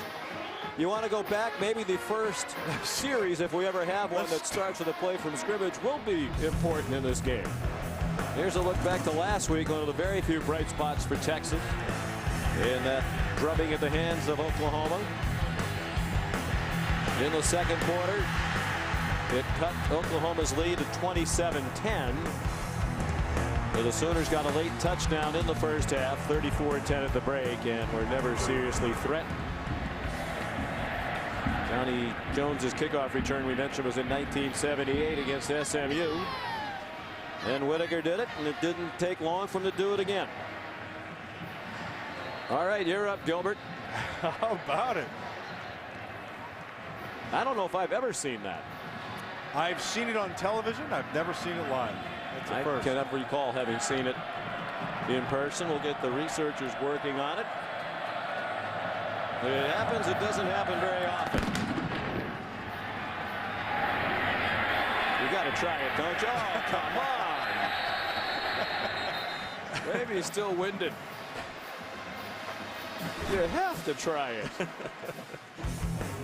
Now our Pacific Life game summary. Brandon Weeden started slowly. It got his numbers as he always does. 172 and a touchdown. Justin Blackman scored the touchdown on a 15-yard completion, one of his 6 catches. So we're right back to where we said at the start, where this is an important series right here for this Texas defense. We got to it a little different, but we're right there. Texas had a better than 2-to-1 time of possession advantage in the first half. Blackman took the swing and went for 3 yards. But time doesn't matter that much when you move quickly. Oklahoma State outgained Texas 234-196 in the first half. Despite having the ball for 9.5 minutes. Quick pop again to Josh Cooper. 3 more. 26-yard line. 3rd and 4 upcoming. Because here's your big 3rd down. Now Manny Diaz, you've got to get them stopped here in this Texas defense. So let's see how they do it. They had more 4th down conversions, did the Cowboys, in the first half than 3rd down conversions. They were 2 for 2 on 4th down, 1 for 6 on 3rd. 3rd and 4. Low snap handled by Weeden, but they get in his face again, and it's incomplete. The pressure paid off. An errant throw intended for Justin Blackman. And another 3-and-out forced by the defense of Manny Diaz. And so you roll the bones a little bit, and you come with some pressure. And Weeden went to the wrong side. He had a stack on the other side. It was wide open to Hubert Anium, rather. And he chose to go to the right side in an errant throw. You can call him Hubie. Yeah. His pals might call him Hubie. That's a big series right there, Sean, for that Texas defense. As you said it would be. And then you said it wouldn't be. And then you said it would be again. And, of course, the situation dictated that all of that was true. Quinn Sharp punts out of bounds. 32-yard line. 42-yard punt. No return. Texas on offense after this. Back in Austin, Texas. Hard to believe they've played only 59 seconds in this 3rd quarter. Each team with a kickoff return for a touchdown here in the 3rd. And then Oklahoma State a 3-and-out. Now Texas ball down by 11. David Ash started. He's gone all the way at quarterback for Texas in his first career start. He's in trouble and sacked. Back at the 27. Here's Samantha Steele. Guys, I caught up with Mike Gundy. He was cool, calm, and collected. His biggest frustration, though, was that they just couldn't get into a rhythm. He said we started out very sluggish on offense. On defense, he had one major concern. He said we have to be able to defend against that inside run. That really is a testament to this O-line for Texas today, guys. Second sack of the day for Gundy's defense brings up a 2nd and 15. Now to the run with Malcolm Brown. He's had some success up the middle. He got the sack yardage back and another yard. 3rd and 9 upcoming. 6-yard gain for Brown. He's up to 78 yards rushing. You know, Sean, when they have been over 7 yards on 3rd down, they've not done a good job of converting. They were 4 for 10 on 3rd downs, and the ones that they converted were all 7 yards or less. Anything over that, they have not.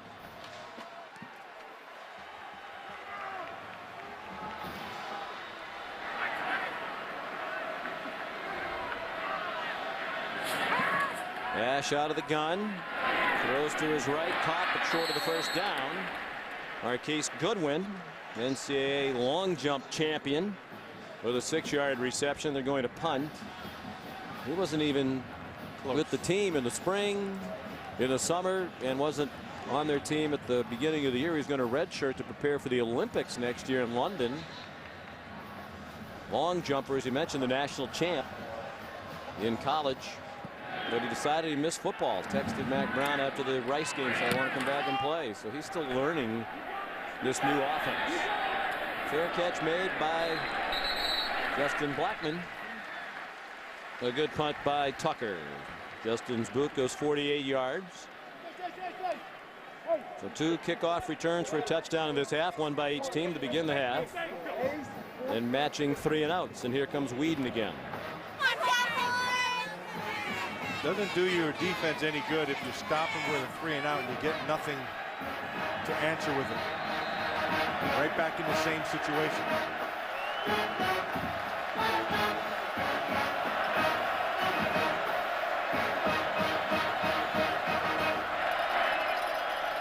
Delay, inside handoff, Joseph Randall. Good tackle in space by Christian Scott, and he got hurt.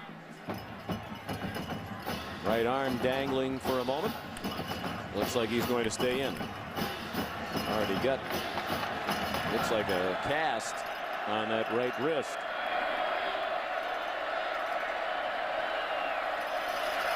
Shotgun snap to Whedon. Throws far side, dropped. That's a rarity by Josh Cooper. He has the coverage that he wants. You're running off the, all it is, you're going to run the outside receiver off and then just fill the vacancy. The ball is a little bit behind him, but Cooper's good enough to make that play. One of the best 3rd down team in the Big 12, 5th best in the nation, coming in just 1 out of 7 today. Already 0 for 1 in this half. Whedon again out of the gun. 3 receivers to his left. He looked immediately right. Fired a strike incomplete. Looking for Blackman. Surrounded by 3 Texas defenders. And another 3 and out. Phillips was right there. I like the Bynum kid. He's done a good job. Acho was down there. That's some good defense. That's 2 in a row, Sean. That's 2 very good defensive stands.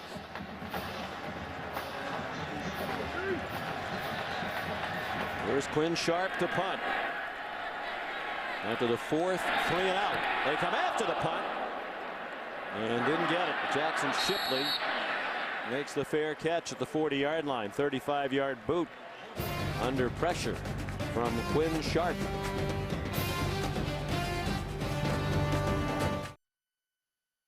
ESPN's College Football on ABC. Brought to you by Chrysler. Imported from Detroit. Verizon 4G LTE. America's fastest, most reliable 4G network. And the Home Depot. More saving, more doing. That's the power of the Home Depot. Look at the South Austin Popular Culture Center. Art exhibits, musical artifacts, cultural images that shape the city's self-conception of the past 50 years. This is such a great city, and whatever you're interested in, there's a good chance you can find it here in the capital of Texas. Ash hands it off. DJ Monroe turns the corner, gets a block, And he's out of bounds in Oklahoma State territory. 39-yard line. 21-yard gain. Well, what they've been doing all game long is they've been trying to hit the edge and get them spread, and then they come back with that inside running game. So let's take a look, see if they don't come that basic same formation and start pounding back inside. They've had success inside the guards in the center. Malcolm Brown, the tailback. Straight back, David Ash throwing deep, single coverage, and there's a flag thrown. Marquise Goodwin, the intended receiver. Andre May had the coverage, and this will be the first penalty of the game against either team. Unless they pick it up. They did pick up a flag in the first half. The officials have let them play in large part because the teams have played well and cleanly. Defense, number 16, 15-yard penalty from the previous spot, automatic first down. I think Mike Gundy thinks Marquise Goodwin sold this one a little bit, and I would be inclined to agree with Coach Gundy. Well, which is good play by Goodwin. Now he does. Yeah, that's nothing. He does. It isn't. But he does have to have the right to be able to get to that ball. But give him a nice little Emmy. That was pretty nice. He went to the spin like a top move when he realized he wasn't going to have a chance to make the catch.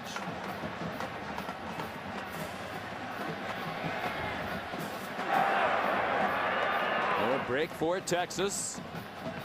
And Mack Brown said yesterday they're going to need some help. Turnovers, calls that go their way. Mistakes by Oklahoma State. There's Malcolm Brown. Did he stay in bounds? Yes, he did. Touchdown, Texas. Bryan Harsin came from Boise State. And this action has to look a little bit familiar to the folks in Oklahoma. There's no question. That's what won the game for him. Ooh, I don't know about that, Sean. He may have stepped out. They're going to have to look at that. Man, they will. You go back to that memorable Fiesta Bowl win, Boise State over Oklahoma. I don't believe I saw any green in between this. Yeah, I think there is green in between. Looks like it might be. I think there is green in between there. Yes. Nicely done by Malcolm Brown.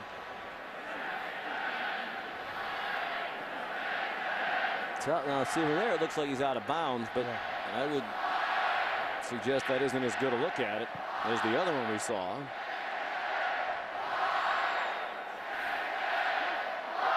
If it stands, 24-yard run, and it gets Brown over 100. This obviously is a much closer view, and there's definitely green from that angle between his shoe and the sideline. I would say it'll stand.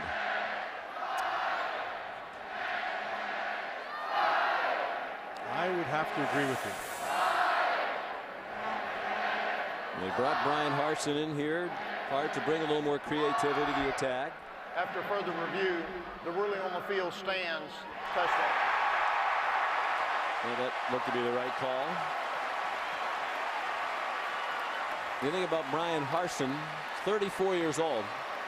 Born in Boise, raised in Boise, played at Boise State. And except for 8 months when he coached at Eastern Oregon, he had otherwise been in Boise, Idaho. So even though this was a great opportunity for him, it was a tough decision for Bryan and his family. But the Harsins are really enjoying it here in Austin.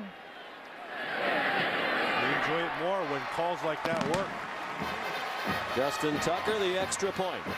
The true freshman, Malcolm Brown, now with his second 100-yard game. Went for 110 against UCLA.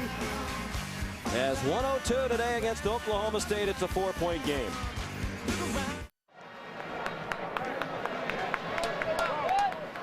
Malcolm Brown, his second touchdown of the day to make it a 4-point game. It's been a wild first 4 minutes and 17 seconds. of the third quarter, including back-to-back kickoff returns, one return for a touchdown by each team. Justin Gilbert for Oklahoma State. Fozzie Whitaker for Texas. You have to go back to 2005, Ohio U and Ball State, the last time that happened, in an FBS game.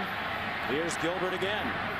Excuse me, Hubert Anium, 84, not number 4.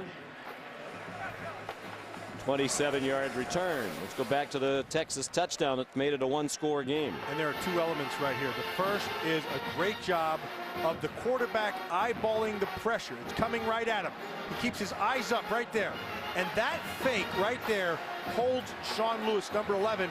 And then Ash does his best Jared Zabransky and hands it off, and he gets the score. Then they Malcolm Brown. Who was it? Ian Johnson? Yes. Here's Joseph Randall. Very near first down. They haven't had a first down yet from scrimmage in the second half. They've had 2 3-and-outs and 13 yards of offense. That's 9 yards. 2nd and 1. One thing that this Texas defense has done extremely well is they've not got messed up with their defensive calls and personnel groups. They've been on top of everything. Joseph Randall carries. They did get the first down. One thing that's helped them, they haven't been on the field anywhere near as much. We saw that great Oklahoma State comeback at Texas A&M earlier this season, down 20-3, rally to win, in part because of the pace and the amount of time that the offense was on the field for Oklahoma State just wore out Texas A&M. This Texas defense should be fresh. They haven't been out there much. Whedon throws deep and incomplete. Bindum again with good coverage. The sophomore Carrington Bindum running step for step with Justin Blackman. I tell you, Bindum gave up the 1 touchdown, but he has fought him all game long.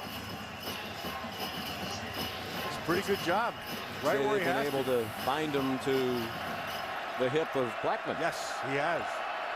Walked up down below. It's another matchup with no help. 0 for his last 4 for Whedon. 2nd and 10.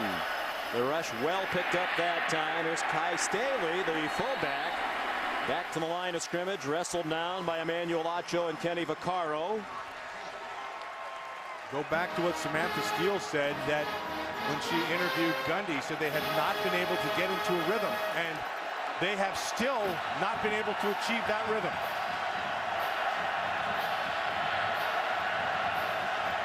In large part because the time of possession, the edge is still 2-1 in favor of Texas. 3rd down and 10.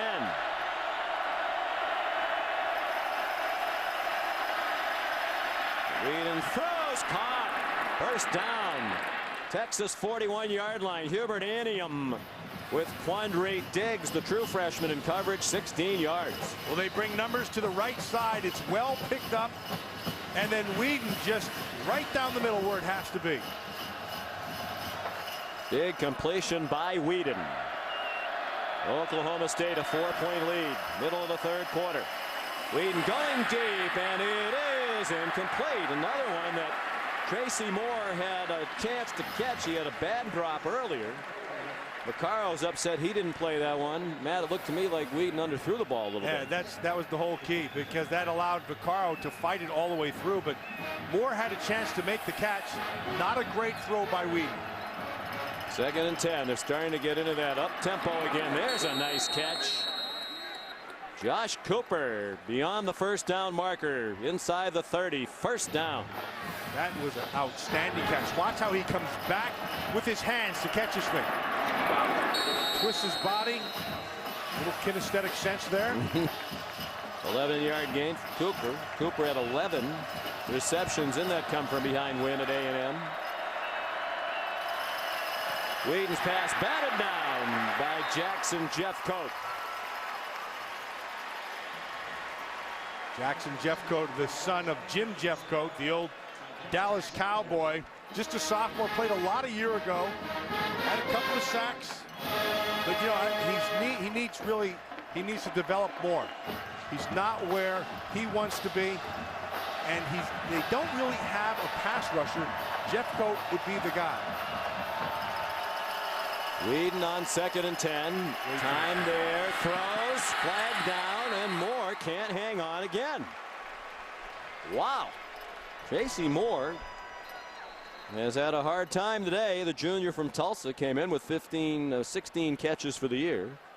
Has just one today. Remember Todd Monken telling us the other day that he thought he had not 1 or 2 good receivers, but 8 good receivers. Holdings. Defense, number 28. 10-yard penalty from the previous spot. Automatic first down. First penalty against Texas against Quandre Diggs. And it's a costly one. First down inside the 20. Yeah, I'd say that's a good call. And right in front of the official and the Oklahoma State sideline. You got to get your hands, you got to get a jam. It's quick, boom, in like a punch and then back off. Then receivers left and right. Whedon goes left to Cooper. Out of bounds, short gain. Christian Scott there to help him out of bounds at the 15-yard line. Gain of 5, 2nd and 5. Unlike Texas, Oklahoma State's been a very good red zone team this season. A lot of weapons, a lot of options available to Todd Monken.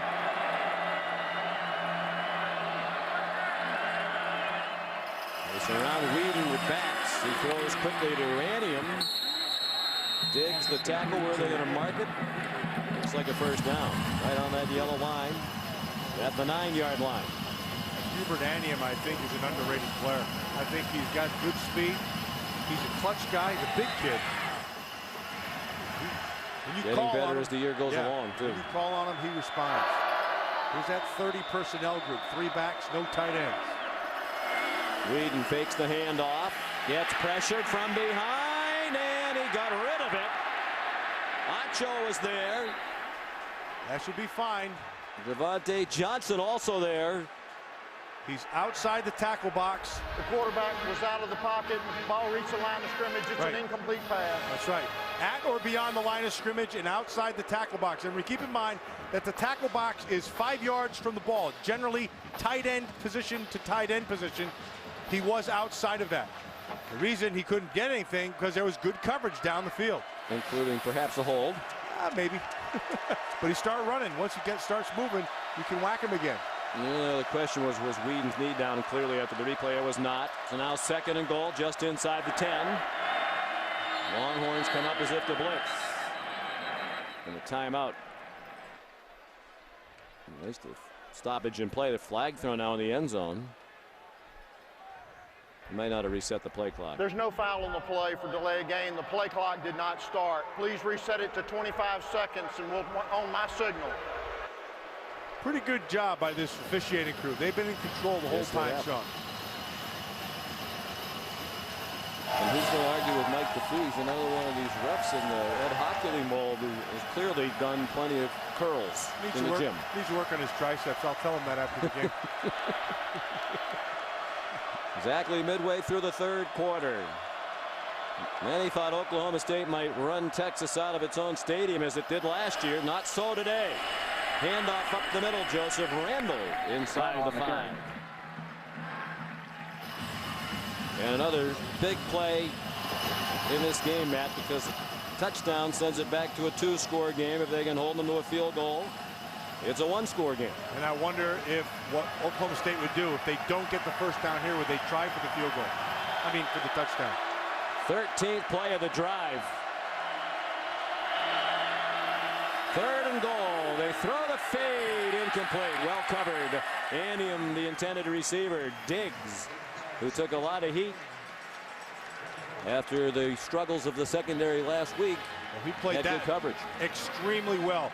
Right from the line of scrimmage. Got his hands, got a good jam, and then got good position.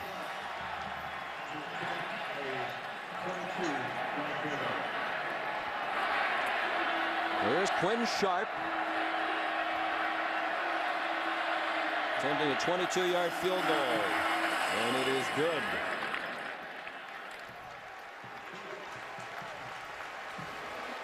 Manny Diaz says good job defense. Mack Brown says you have to make them kick field goals on occasion. They did. 7-point game. Here's Robert Flores.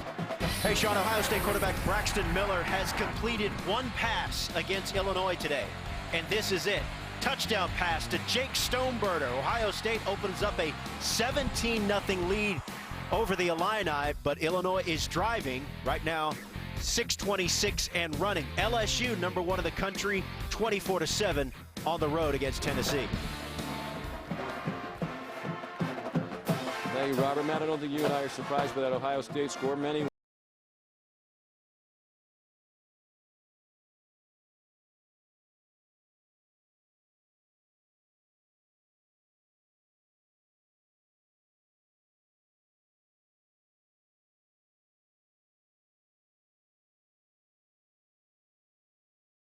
Ohio State team is better than people think they are, and Braxton Miller is getting better and better. Oklahoma State had the ball for 3 minutes and 50 seconds. That's an eternity for them. Their longest drive of the day by 1 minute and 19 seconds. Their previous long had been 2 minutes 31 seconds. Sharp's kickoff down to Fozzie Whitaker. Now every time he fields a kickoff return, you can sense the anticipation as he's returned one for a touchdown each of the last 2 weeks. Kyle Hale took him down there. College football prime time tonight. An appealing lineup. ESPN at 7 o'clock. Florida's at Auburn. Clemson trying to stay undefeated. They're on the U at 7 against Maryland. Oklahoma versus Kansas. You wonder how many points Oklahoma will score against the worst defense in the country. And the marquee matchup at 10:15 Eastern on ESPN. Number 18 Arizona State, number 9 Oregon. Been hard for Arizona State to come up with big wins in recent years. Here's another chance for them tonight in Eugene. Malcolm Brown up the far sideline. Quality gain on first down. They're going to mark him out just shy of the first down marker. 9-yard run for Brown, enjoying his best day as a college football player. And he'll continue to have better and better games each week because, like I mentioned earlier, every rep, and you just file that thing and you're learning all the time. But a running back is a lot like wrestling, Sean. It's about keeping your levels low. And he's got to get his levels down a little bit. Pads are a little bit too high at times. High formation. Brown again has the first down to the 40-yard line. What's so good about this right here, and they need to continue to do, is let their defense catch their breath and also keep that Oklahoma State offense on the other side. Control it with your control the line of scrimmage with your offensive line. They've done that today, which is a complete departure from a week ago. And then they need to punctuate the whole thing with 6, not 3.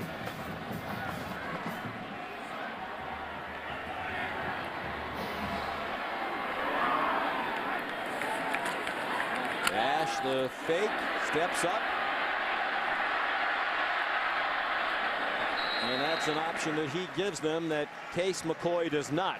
One of the reasons why they've decided to give Ash the chance to firmly grasp the #1 quarterback spot. He got 3 yards there. You know, Sean, just watching them, I understand why Mac Brown went with Ash. The legs are a big part of it, but the kid's got a big, strong arm, too, and he's a big physical kid. Good leadership skills as well, according to the coaches. You can see he's gotten better as this game has gone on. Plenty of time there. His pass is batted down. Jamie Blatnick, who's had another outstanding game. Last week against Kansas, Blatnick had an interception, a sack, a fumble recovery, 4 tackles, and a quarterback hurry, and he only played half the game. Not too shabby, and he's not been too shabby here today also. I really admire that about Mike Gundy. You know, some coaches would have a dilemma about you have Whedon and Blackman, even though they're way ahead as they were.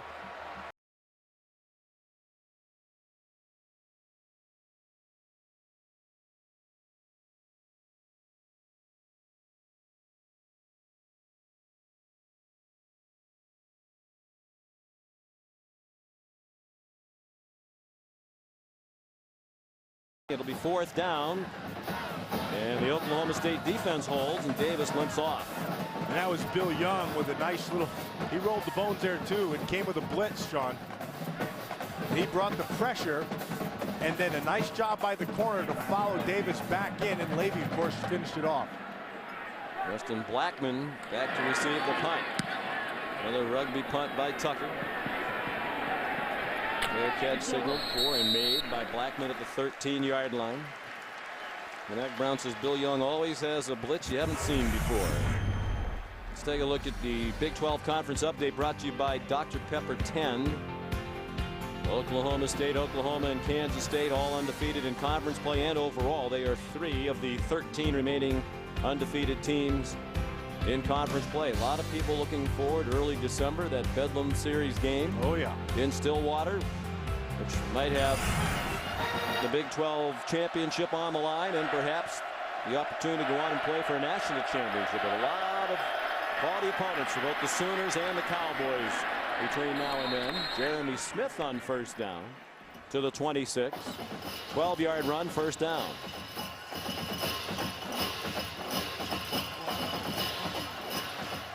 Four and a half to go, third quarter. Texas only going with 3 down linemen now. Jeremy Smith bursts through again. Will they catch him? No, they will not. Jeremy Smith, a touchdown, 74 yards.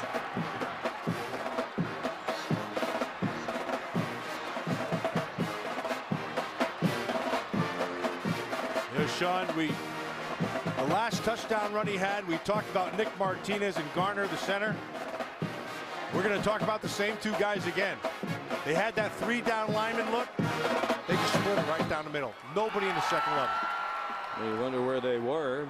Smith hit a quick hitter for a home run, a 30-yard touchdown run late in the first half.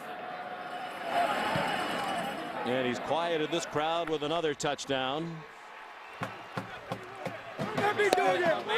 74-yard run, 5 carries for 122 yards today for Jeremy Smith and the 2 touchdowns. That's Garner, and then right down here, there's Nick Martinez. And you can see they're just giving that 32 look. Martinez seals it. Garner takes care right there.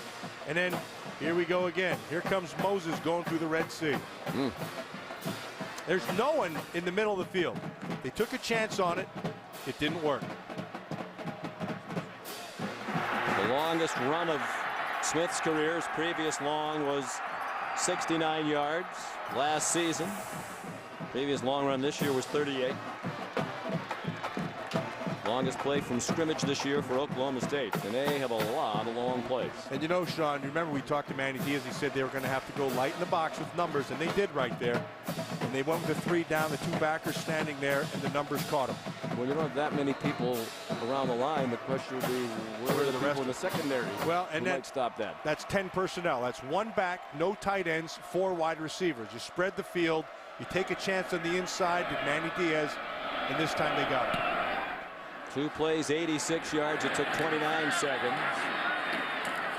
They decided not to kick it deep this time to Fozzie Whitaker.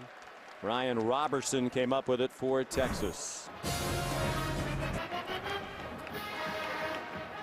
Tomorrow night on ESPN, we invite you to join Reese Davis, Kirk Herbstreit, and Craig James for BCS Countdown as they unveil the much-anticipated first BCS poll of the season. They'll analyze the contenders and pretenders. BCS Countdown presented by Discover tomorrow night at 8:15 Eastern on ESPN, continuing on ESPNU at 9. Oklahoma State goes on to win this one. It'll be interesting to see where they rank. Here's Malcolm Brown. Shot down after a 9-yard run by Justin Gilbert. Well, our expert Brad Edwards worked up some mock standings as he took into account the factors that make up the BCS poll and did some guesswork as well. And he believes if it came out this week, it would have been Alabama, LSU, Oklahoma, and then Oklahoma State. Which means that Oklahoma State would control their own destiny. Which is tough on Wisconsin and Boise, because I don't think anybody's going to beat either one of those teams. I saw Brad on game day this morning. He made the point the computers love the Big 12 because they have a great out-of-conference record.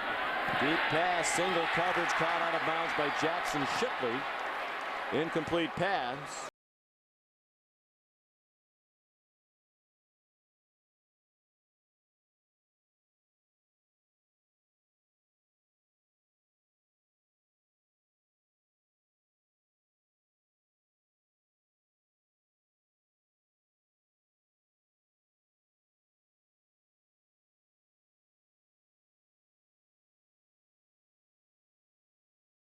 Shipley, the all-time leading receiver at Texas, older brother of Jackson. Fozzie Whitaker took the direct snap. And he's still on his feet. First down. Tackled by Markel Martin while Justin Gilbert tried to rip the ball away. An 11-yard gain. Those mock BCS standings were brought to you by Discover. Fozzie Whitaker is a player that you're going to watch playing on Sundays in a lot of different roles. As a third down back, as a kick returner, as a guy catching the ball out of the backfield. He's fun to watch. He's a senior. He's had a lot of injuries over the years. Mack Brown thought he had his best all-around game as a Longhorn last week. Ash steps up. They have him. It is a 2-yard gain as he fell forward to the 42-yard line. He'll learn, Sean, to be more decisive right there in that pocket. You weren't going to win down the field. Pull it down and use your feet. He's got good speed. He could have turned that into something more. Instead, by his hesitation, it just turned into a 1 or 2 yard gain instead of something bigger. Mack Brown said if Texas is going to win, they need 200 yards rushing. They have 210 today. Came in averaging 172. 2nd and 9. Mike Davis tripped up short of the first down. Good tackle by Sean Lewis to prevent the first down. They'll mark it at the 36-yard line. Gain of 7. 3rd and a short 2. So you're down by 14. Your team is moving. It was a heavy underdog, and these fans are just sitting there like, get into this game. This is always, in my opinion, a remarkably quiet crowd. Nothing.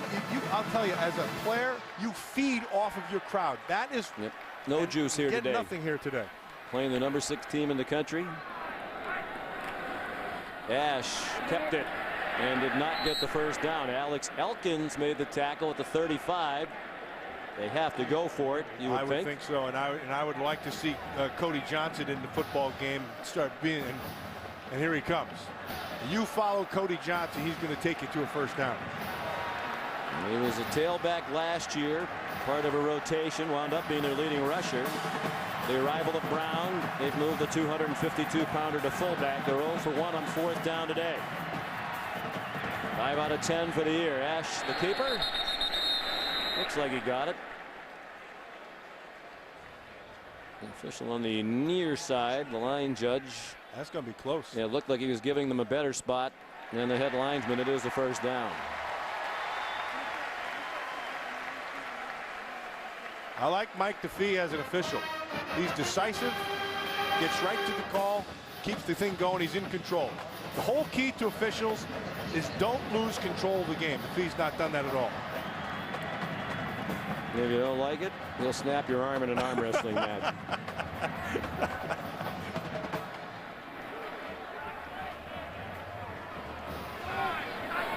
Final minute of the 3rd quarter.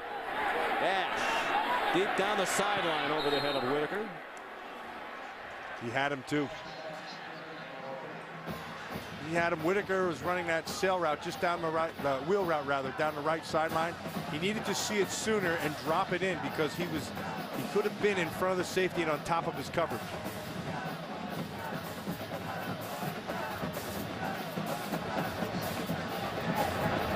Ash has thrown for just 83 yards, but one of his primary tasks today, avoid the big mistake. He threw the early interception, but has been much more careful since.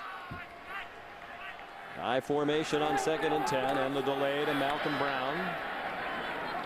Inside the 30 to the 29. Anthony Rogers wrapped him up. That will likely be the last.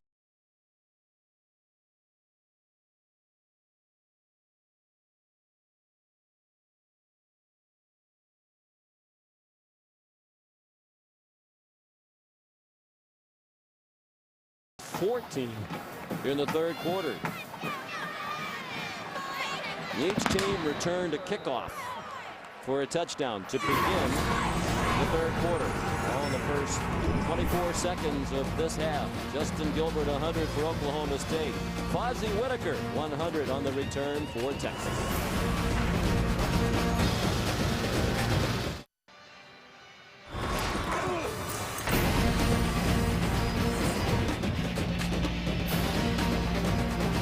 Back in Austin, Texas, where Oklahoma State is leading Texas 38-24. As we continue Dr. Pepper's road to the championship with the start of the fourth quarter. Sean McDonough, Matt Millen, Samantha Steele. Big third down here for Texas. 3rd and 5. Whitaker again takes the direct snap. Faked it to Jackson Shipley. Has the first down inside the 20 to the 19-yard line. Deon Amadi, backup defensive back, made the tackle, but it's a 15-yard run by Whitaker. Whitaker is the guy who's carrying his team right now. Did I mention that Cody Johnson likes to block? And he just fouls Cody Johnson. That's a nice job. Just a big first down, which they had to have. I would get him integrated more into this game plan right now. You mentioned 200 yards rushing, the magic number. That's why Mac Brown pointed at it, apparently. They snap it to him again. They've never lost under Brown when rushing for 270-0. They're comfortably over 200 today. Whitaker ahead for 2 yards. Caleb Levy made the tackle. 2nd and 8 upcoming from inside the 18-yard line. No wonder Mac picked that number. It wasn't right out of thin air. He knows all the stats. Yes, he does. He need to rush for 200, he said. He's never lost. I mean, there could be a couple of firsts today. First loss with 200 yards rushing. First loss after the Red River rivalry in the game immediately following the Oklahoma matchup. 12th play of the drive. 1 minute into the fourth quarter. Ash throws, caught. Marquise Goodwin, first down. 8-yard line, 1st and goal, Texas.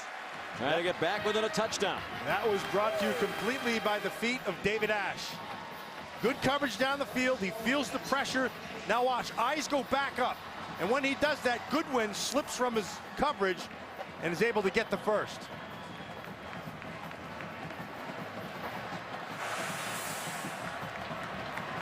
This is an area this season where Texas has struggled in the red zone.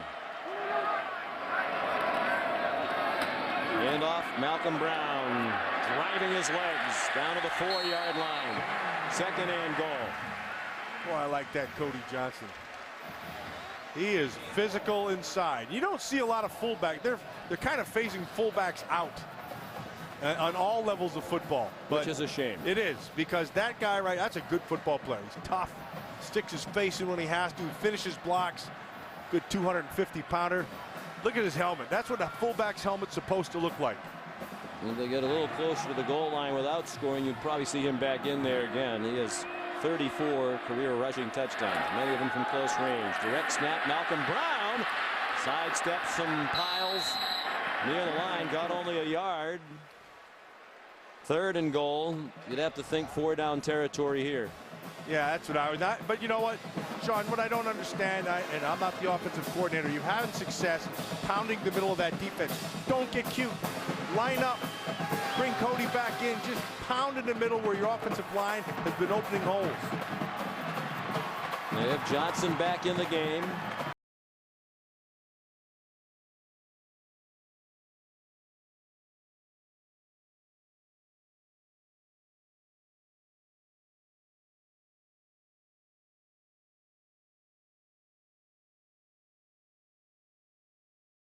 Ash has managed his team today. We're back in Austin, Texas. Mac Brown's Longhorns, an underdog at home, trying to pull off the upset. They've done so many of the things he said they needed to do to defeat this outstanding Oklahoma State team. But they're still down by 14. 3rd down and goal, Texas. From the 3. Cody Johnson is the tailback. Ash faked it to him. Option to throw it or run. He throws. Incomplete. It's inexperience right there, Sean. Inexperience because he hesitated. He had once he got to the edge, he could have been able to make a throw. He didn't make it. And we welcome those of you who just watched Ohio State defeat Illinois, handing the Illini their first loss of the season. Sean McDonough, Matt Millen, Samantha Steele in Austin, Texas. Oklahoma State, number 6 in the country, leading 38-24 to Texas, with a chance to get within a touchdown. Going for it on 4th down and goal from the 3-yard line. True freshman David Ash is the quarterback in the shotgun, making his first career start today. Pressure immediately off the corner. He throws. Did he get in the end zone? No! Whitaker made the catch. They're going to mark him down inches short of the goal line. The throw was a little bit low. Whitaker couldn't stay on his feet. And Mack Brown's Longhorns inches from making it a one-touchdown game. Turn it over on downs instead.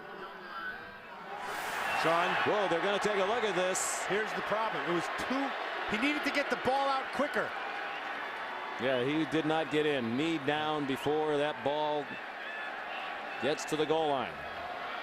Well, quicker or higher. I mean, even if he threw it at the speed he did, Matt, he's wide open there. If he throws a ball, you can see right there, he's down. But Sean, that play is designed. As soon as Whitaker turns his head, the ball, you get right to him. But you're right. But hit him in the number 2, and it's a touchdown, 6 even points. if it is late.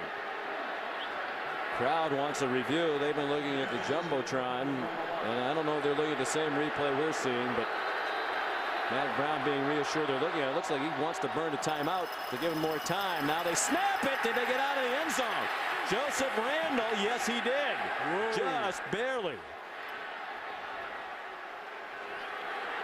The official on the far side of the field indicates he got out comfortably. The official on the near side, not so much. And if he got out, he barely got across that line. Crowd booing. Some of them think the Texas Longhorns have been victimized 2 plays in a row. Think they're wrong both times. It's interesting they make more noise booing the officials than they do cheering on their own team. Whedon, they come after him again. He steps on the back of the end zone for a safety. Threw an incomplete pass, an interception rather, that gets run in. That's a safety. But they're going to stop it because he was out of the back of the end zone first for a safety. Crowd doesn't realize that, but it looked like Mike DeFee, the referee, was signaling safety. And that's DeFee's job, is to watch that quarterback. And he clearly stepped out. The quarterback stepped out of the end zone prior to the pass. It's a safety. Right call. Yeah, these people have booed 3 correct calls in a row. It is a safety. Clearly, he was out of the back of the end zone before he threw the ball. One of the things that there's 2 things wrong. There it is, right there. 2 things. You don't drift. You start to feel pressure. You can't drift. You have to know where he's at. So that's not a good job of realizing where he's at. Rare mistake of that type by the 28-year-old senior Brandon Whedon. You know, lost in there, that Alex Okafor had a heck of a power rush on Parker Graham. You'd like to see who steps up to the plate. Well, that time, Okafor stepped up to the plate. Now, it won't show up in the stats, but he's the reason they got 2 points. And Mack Brown said to us yesterday, we're young, but we're talented. We're certainly better than a year ago. This isn't going to repeat 5 and 7 of last year, when he changed 5 coaches on his staff. And after seeing them, a lot of times that sounds like coach speak, Mac, but after seeing them in person today, you'd have to believe that's true. You know, Sean, you and I, we sat and watched and we talked about it and we analyzed this. And I got to tell you, from a week ago to this week, their offensive line has done remarkably better. So credit Mac, Coach Mack and his staff, because they got after it this week and they have played much better. 3 kick from the 20. They decide to put it on a tee. Quinn Sharp sends it to Whitaker. For those just joining us, he returned one for a touchdown earlier in this half, right after Justin Gilbert of Oklahoma State returned the opening kickoff of the half for a touchdown for OSU. Part of our Pac Life game summary.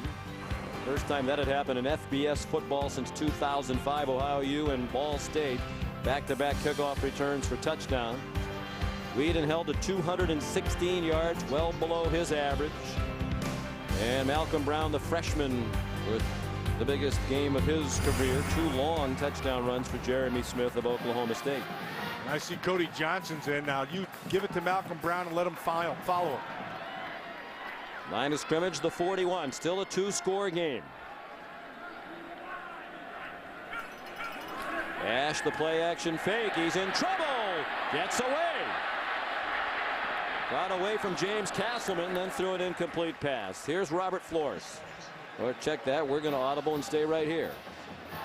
Checked at the line of scrimmage. It's a green 19. And that was a nice check at the line of scrimmage there by Ash because he was able to get away from some pressure. Again, that's the feet, Sean, that's able to get him out of it. Not so sure what would have happened even a week ago.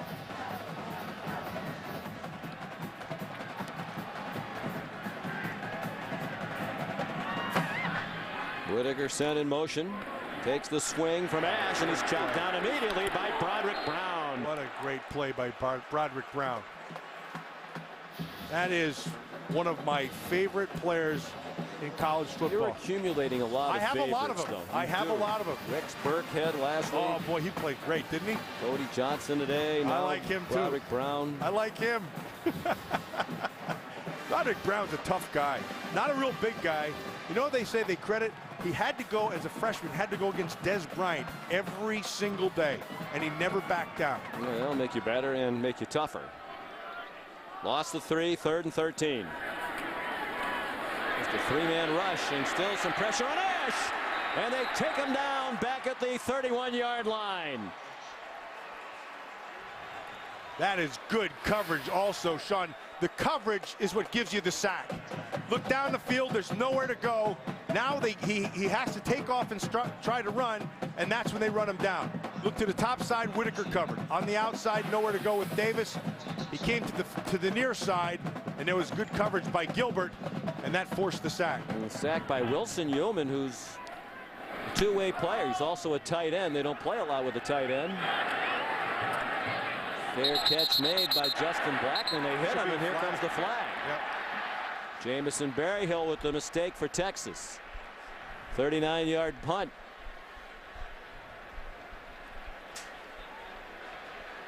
Be just the second penalty against Texas. Oklahoma State's been flagged just once today. Officials are talking about it now. Maybe he was forced into the receiver.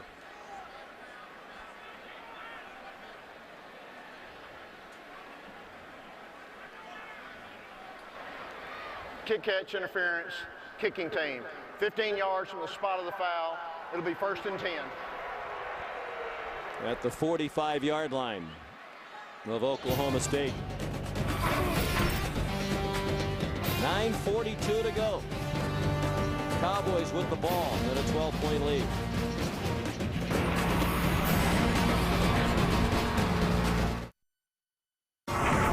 ESPN's College Football on ABC. Brought to you by Buffalo Wild Wings. Wings, beer, sports. The 2011 Ford F-150. Built Ford Tough. And Aflac, official partner of the Heisman Trophy. Well, every evening right around dusk, hundreds of people gather here in Austin to see, as you saw, the world's largest urban bat colony emerge from under the Congress Avenue Bridge. They estimate there's more than 1 million of them. Those bats devour up to 20,000 pounds of insects nightly. Joseph Randall gobbled up. Now, do other cities have their own urban bat colonies? I didn't know. Are there urban bat clubs? No, they're not. I do know this. Bats are good. See, very you say good. that, but to me, they're flying rats. I don't like them. I like them. I have some bat houses at home. We have a problem in northeastern Pennsylvania, not having enough. They got some kind of a weird bacteria that's killing them off. Austin can loan you a few bats. I will take them. Joseph Randall on 2nd and 13. And wrapped up again by Kenny Vaccaro. Just shy of the 45-yard line. 3rd down, just more than 10. With 9 minutes to go. Two things, Sean. One is they've slowed their pace down. This is not the same pace that we've seen, and they have not been effective. It's a big 3rd down for both teams right here.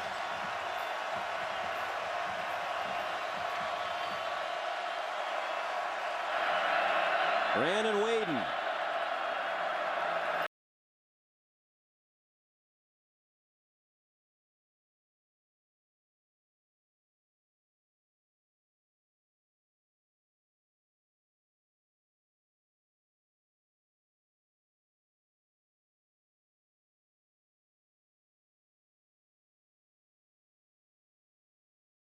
Between a good play and a great play. There's a good play, you broke it up. The great play, would have been the pick. Adrian Phillips hurt on the play. Defensive back for Texas was coming on the rush. Boy, Diggs, chance to make a big play and could not. He's the brother of the former Texas All-American defensive back Quentin Jammer, now with the Chargers. Phillips took a helmet to the body as he was blocked coming on the blitz. Adrian Phillips walked off the field under his own power, an apparent right arm injury, perhaps his right shoulder. Where's Quinn Sharp to punt? On 4th down and 11. They come after the punt. Did not get there. Short kick, fair catch signaled and made by Jackson Shipley. Here's Robert Flores with an update. All right, Sean, coming up on ABC after college football, it's NASCAR's Chase for the Cup. Bank of America 500 from Charlotte Motor Speedway. That's Smoke. Tony Stewart, he's on the pole for tonight's race. That's coming up next on ABC. Sean. All right, Robert, thank you. We'll look forward to that. Still 8:24 to go here. Texas with the ball, down by 12.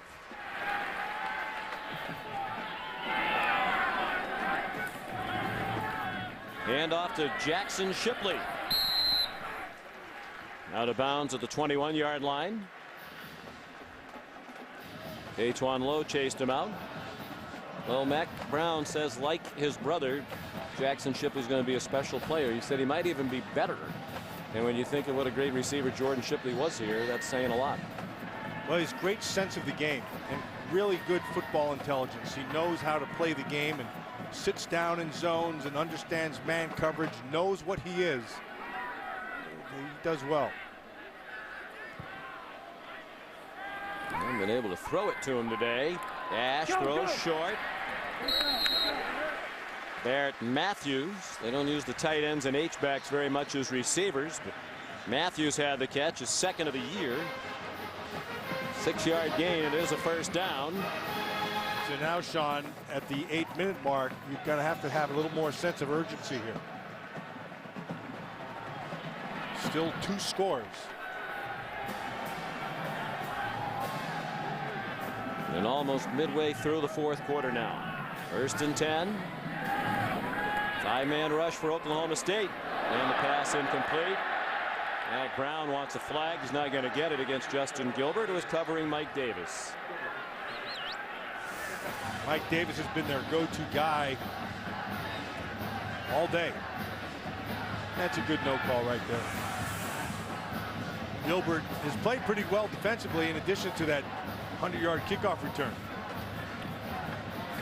You have to like their secondary with Brown and Gilbert, the corners. Markel Martin, one of the best safeties in the country, and Antoine Lowe, the other safeties, their leading tackler for the year. They're solid in the back. Ash on 2nd and 10. Throws across the middle of the field. First catch of the day for Jackson Shipley. Tackled immediately by Alex Elkins. 8-yard gain, 3rd down and 2. Well, here we go back to that 3rd and manageable. They're under that 4-yard mark. They've had some success in the 3rd and shorts. They've not done very well in 3rd and long. Overall, it adds up to 6 out of 17 on 3rd down. 7 minutes to go, taking a lot of time in the huddle. Play clock at 10 as they snapped it. They decide to pass over the middle. Shipley in traffic, ran into his own man Cody Johnson, but held on and got the first down. 39-yard line. And the coaches of Texas want the Horns to hurry up. Sean Lewis tries to get a jam on him, and Cody Johnson was just kind of like trying to get up. Almost was a good defender there.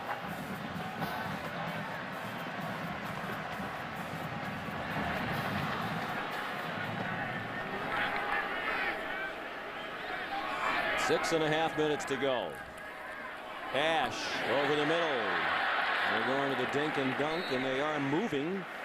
But the clock is becoming the enemy of Texas. Marquise Goodwin. They need to run their offense at the line of scrimmage, which they're trying to do right now. Gain of 8, 2nd and 2.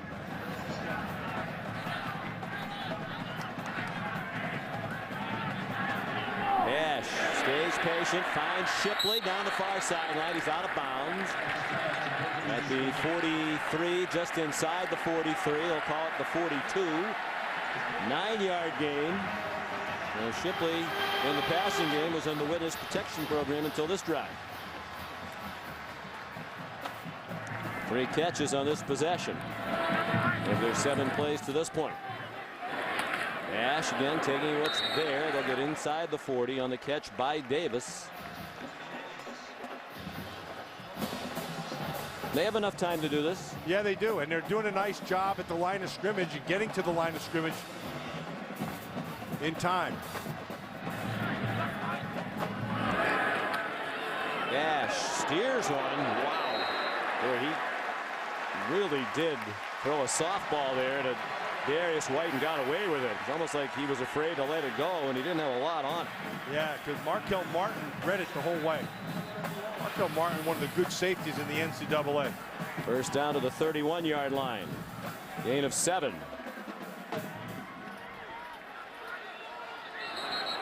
And a false start against Texas.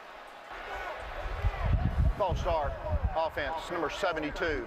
5-yard penalty. First down. Mason Walters, the right guard, brings a lot of toughness and attitude to that offensive line. Here's a look at the passing day for Ash. Well, it's all, take a look at it. He's tried 5 past 15 yards, but for the majority of the time, he's thrown underneath. Now a flag thrown behind the defense.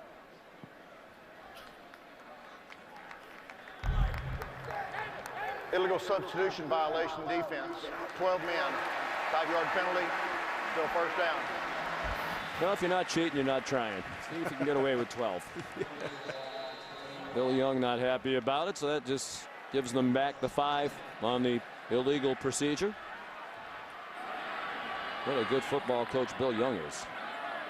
Has been for a long time. Back at his alma mater now as the defensive coordinator. Ash deep. They still can't throw one deep. Yeah, he's got the arm strength for it. But it looks like he's just more comfortable in that intermediate. And part of that is what the defense is doing also, Sean. They're not going to let him get beyond. They're not going to let him get on top of him. 2 interceptions last week that got a lot of attention. Out of the 5 turnovers Texas committed, the early interception today. I understand why the true freshman in his first start would be very careful with those deep throws. Taking nearly 4 minutes off the clock. 4:40 to go. Ash needs to get rid of it. He lost a football, and Oklahoma State has recovered.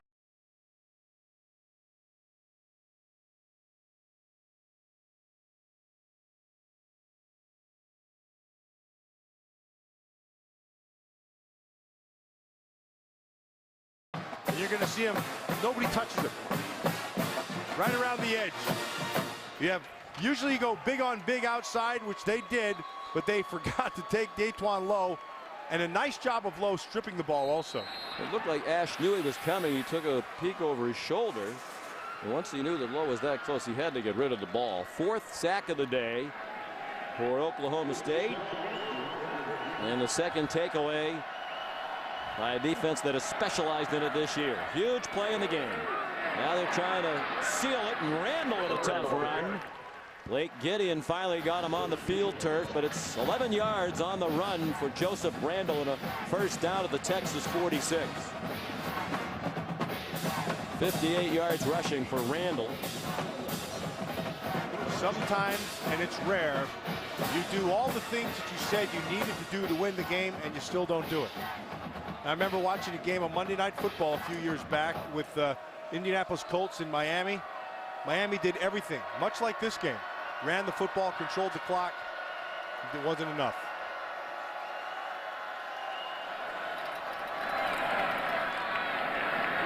Randall in the line of scrimmage, perhaps a yard to the 45. And I think that's testimony to what a good team, outstanding team Oklahoma State is. And on a day when you're Texas and you did a lot of the things you said you needed to do to win, you're still probably not going to win unless there's a dramatic development now in these last 3 minutes and 40 seconds. The one thing that they didn't get done, Mack Brown was adamant about, was they had to win the turnover battle. And that... That's 2-1 yeah. in Oklahoma State's favor.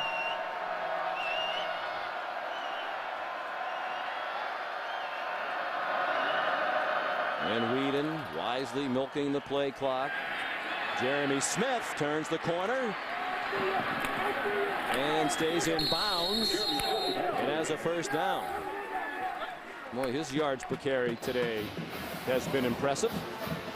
Well, this Oklahoma State offense never really found the rhythm.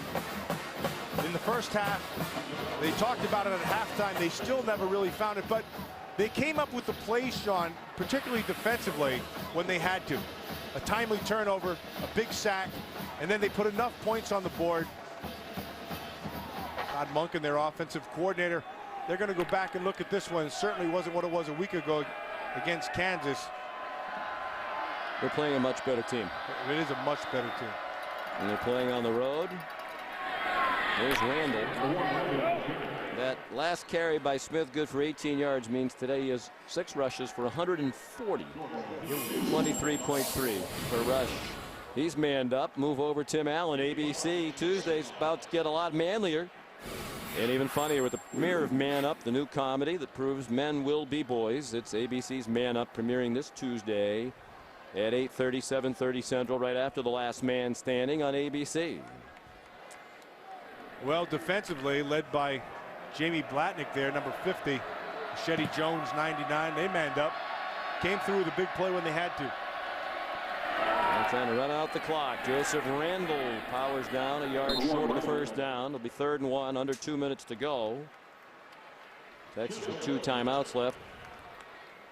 Mack Brown doesn't seem inclined to use them. Well, I got to tell you, Sean, and we've talked about it a couple times, but they got better in a week. That's a good sign. This is a much better football team this week than it was a week ago. And I'm not, I think Oklahoma's offensive defensive lines are better, more physical than Oklahoma State's. But having said that, they took a step in the right direction. One of the most points they've ever scored here.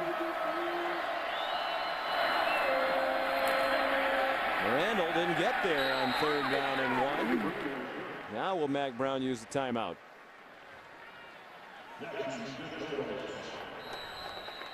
Yes, they do. About 5 seconds ran off the clock. 4th and 1 when we come back. Robert Flores with his update. Ole Miss 0-5 in their last 5 games against ranked opponents, but hanging tough against Alabama. But Crimson Tide's Trent Richardson 2 touchdowns. They lead right now by 7 on ESPN2. Virginia upsets number 12 Georgia Tech by 3. Sean. Wow. All right, Roflo, thank you very much. 4th down here. Oklahoma State with a chance to cement it for the 4th down conversion. They're 2 for 2 today on 4th downs. Whedon hands it off, and Smith didn't get there. One of the things every Texas player we talked to yesterday talked about, even when it was obvious last week against Oklahoma, the outcome was no longer in doubt. They kept fighting all the way to the end, and they're fighting all the way to the end of this one too. Last year, there were times it looked like the Longhorns quit. Well, they're no quitting them, and it's a young team too, and they got a lot to prove. Also shows one of the negatives for this Oklahoma State team is that tough short yardage. Yeah, they're really not built for it. Although they do have guys who specialize in the fullback role and tight ends. The Longhorn Network will have plenty of post-game coverage, as they do following every Texas game. Minute to go. Ash couldn't stay on his feet. They got enough of a piece of Ash to make him go down back at the 14-yard line. 5th sack of the day for Oklahoma State. And Ash and the Longhorns have just about been extinguished. They get them all out now, Matt. Only 40 seconds to go. I don't know what you were boom-booming about the previous play. You heard something that was not intended. Let's take a look at today's Good Hands play, brought to you by Allstate. And it is the interception by Caleb Levy, native Texan. One of 70 Texans on the Oklahoma State roster out of their 123 players, 48 of them on scholarship. That was the interception back in the first quarter that they turned into a touchdown. He's a good player. And he's gotten better. The linebackers were a bit of a concern earlier for the coaches, not so much lately. Here's Ash.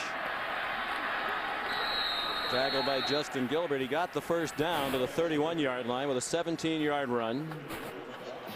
You think Ash has done enough to demonstrate he's worthy of being the #1 quarterback by himself going forward? The things that he didn't do well are all experiential, and so I you know, needs to get the ball out quicker a few times, have a little bit better presence. Another pick right there. Yep. And in this juncture, you really do have to force the ball down the field. He did, and James Thomas picked it off. Third takeaway for Oklahoma State. And because of the route, which the Texas folks thought was an aberration last week, a lot of people thought this would be easy for Oklahoma State. I think what we've learned today is a very quality win against a young, improving team. It'll get them to 6-0. And here's the road ahead, on the road at Missouri next time out. There's some very tough games left, but that December 3rd matchup looms as a tasty treat for fans of football in the state of Oklahoma if they both win out. Got Baylor, Kansas State, and then that Oklahoma game sitting down there, like you said, Sean. It's not going to be an easy road for Oklahoma State, and they'll need to find their rhythm, which they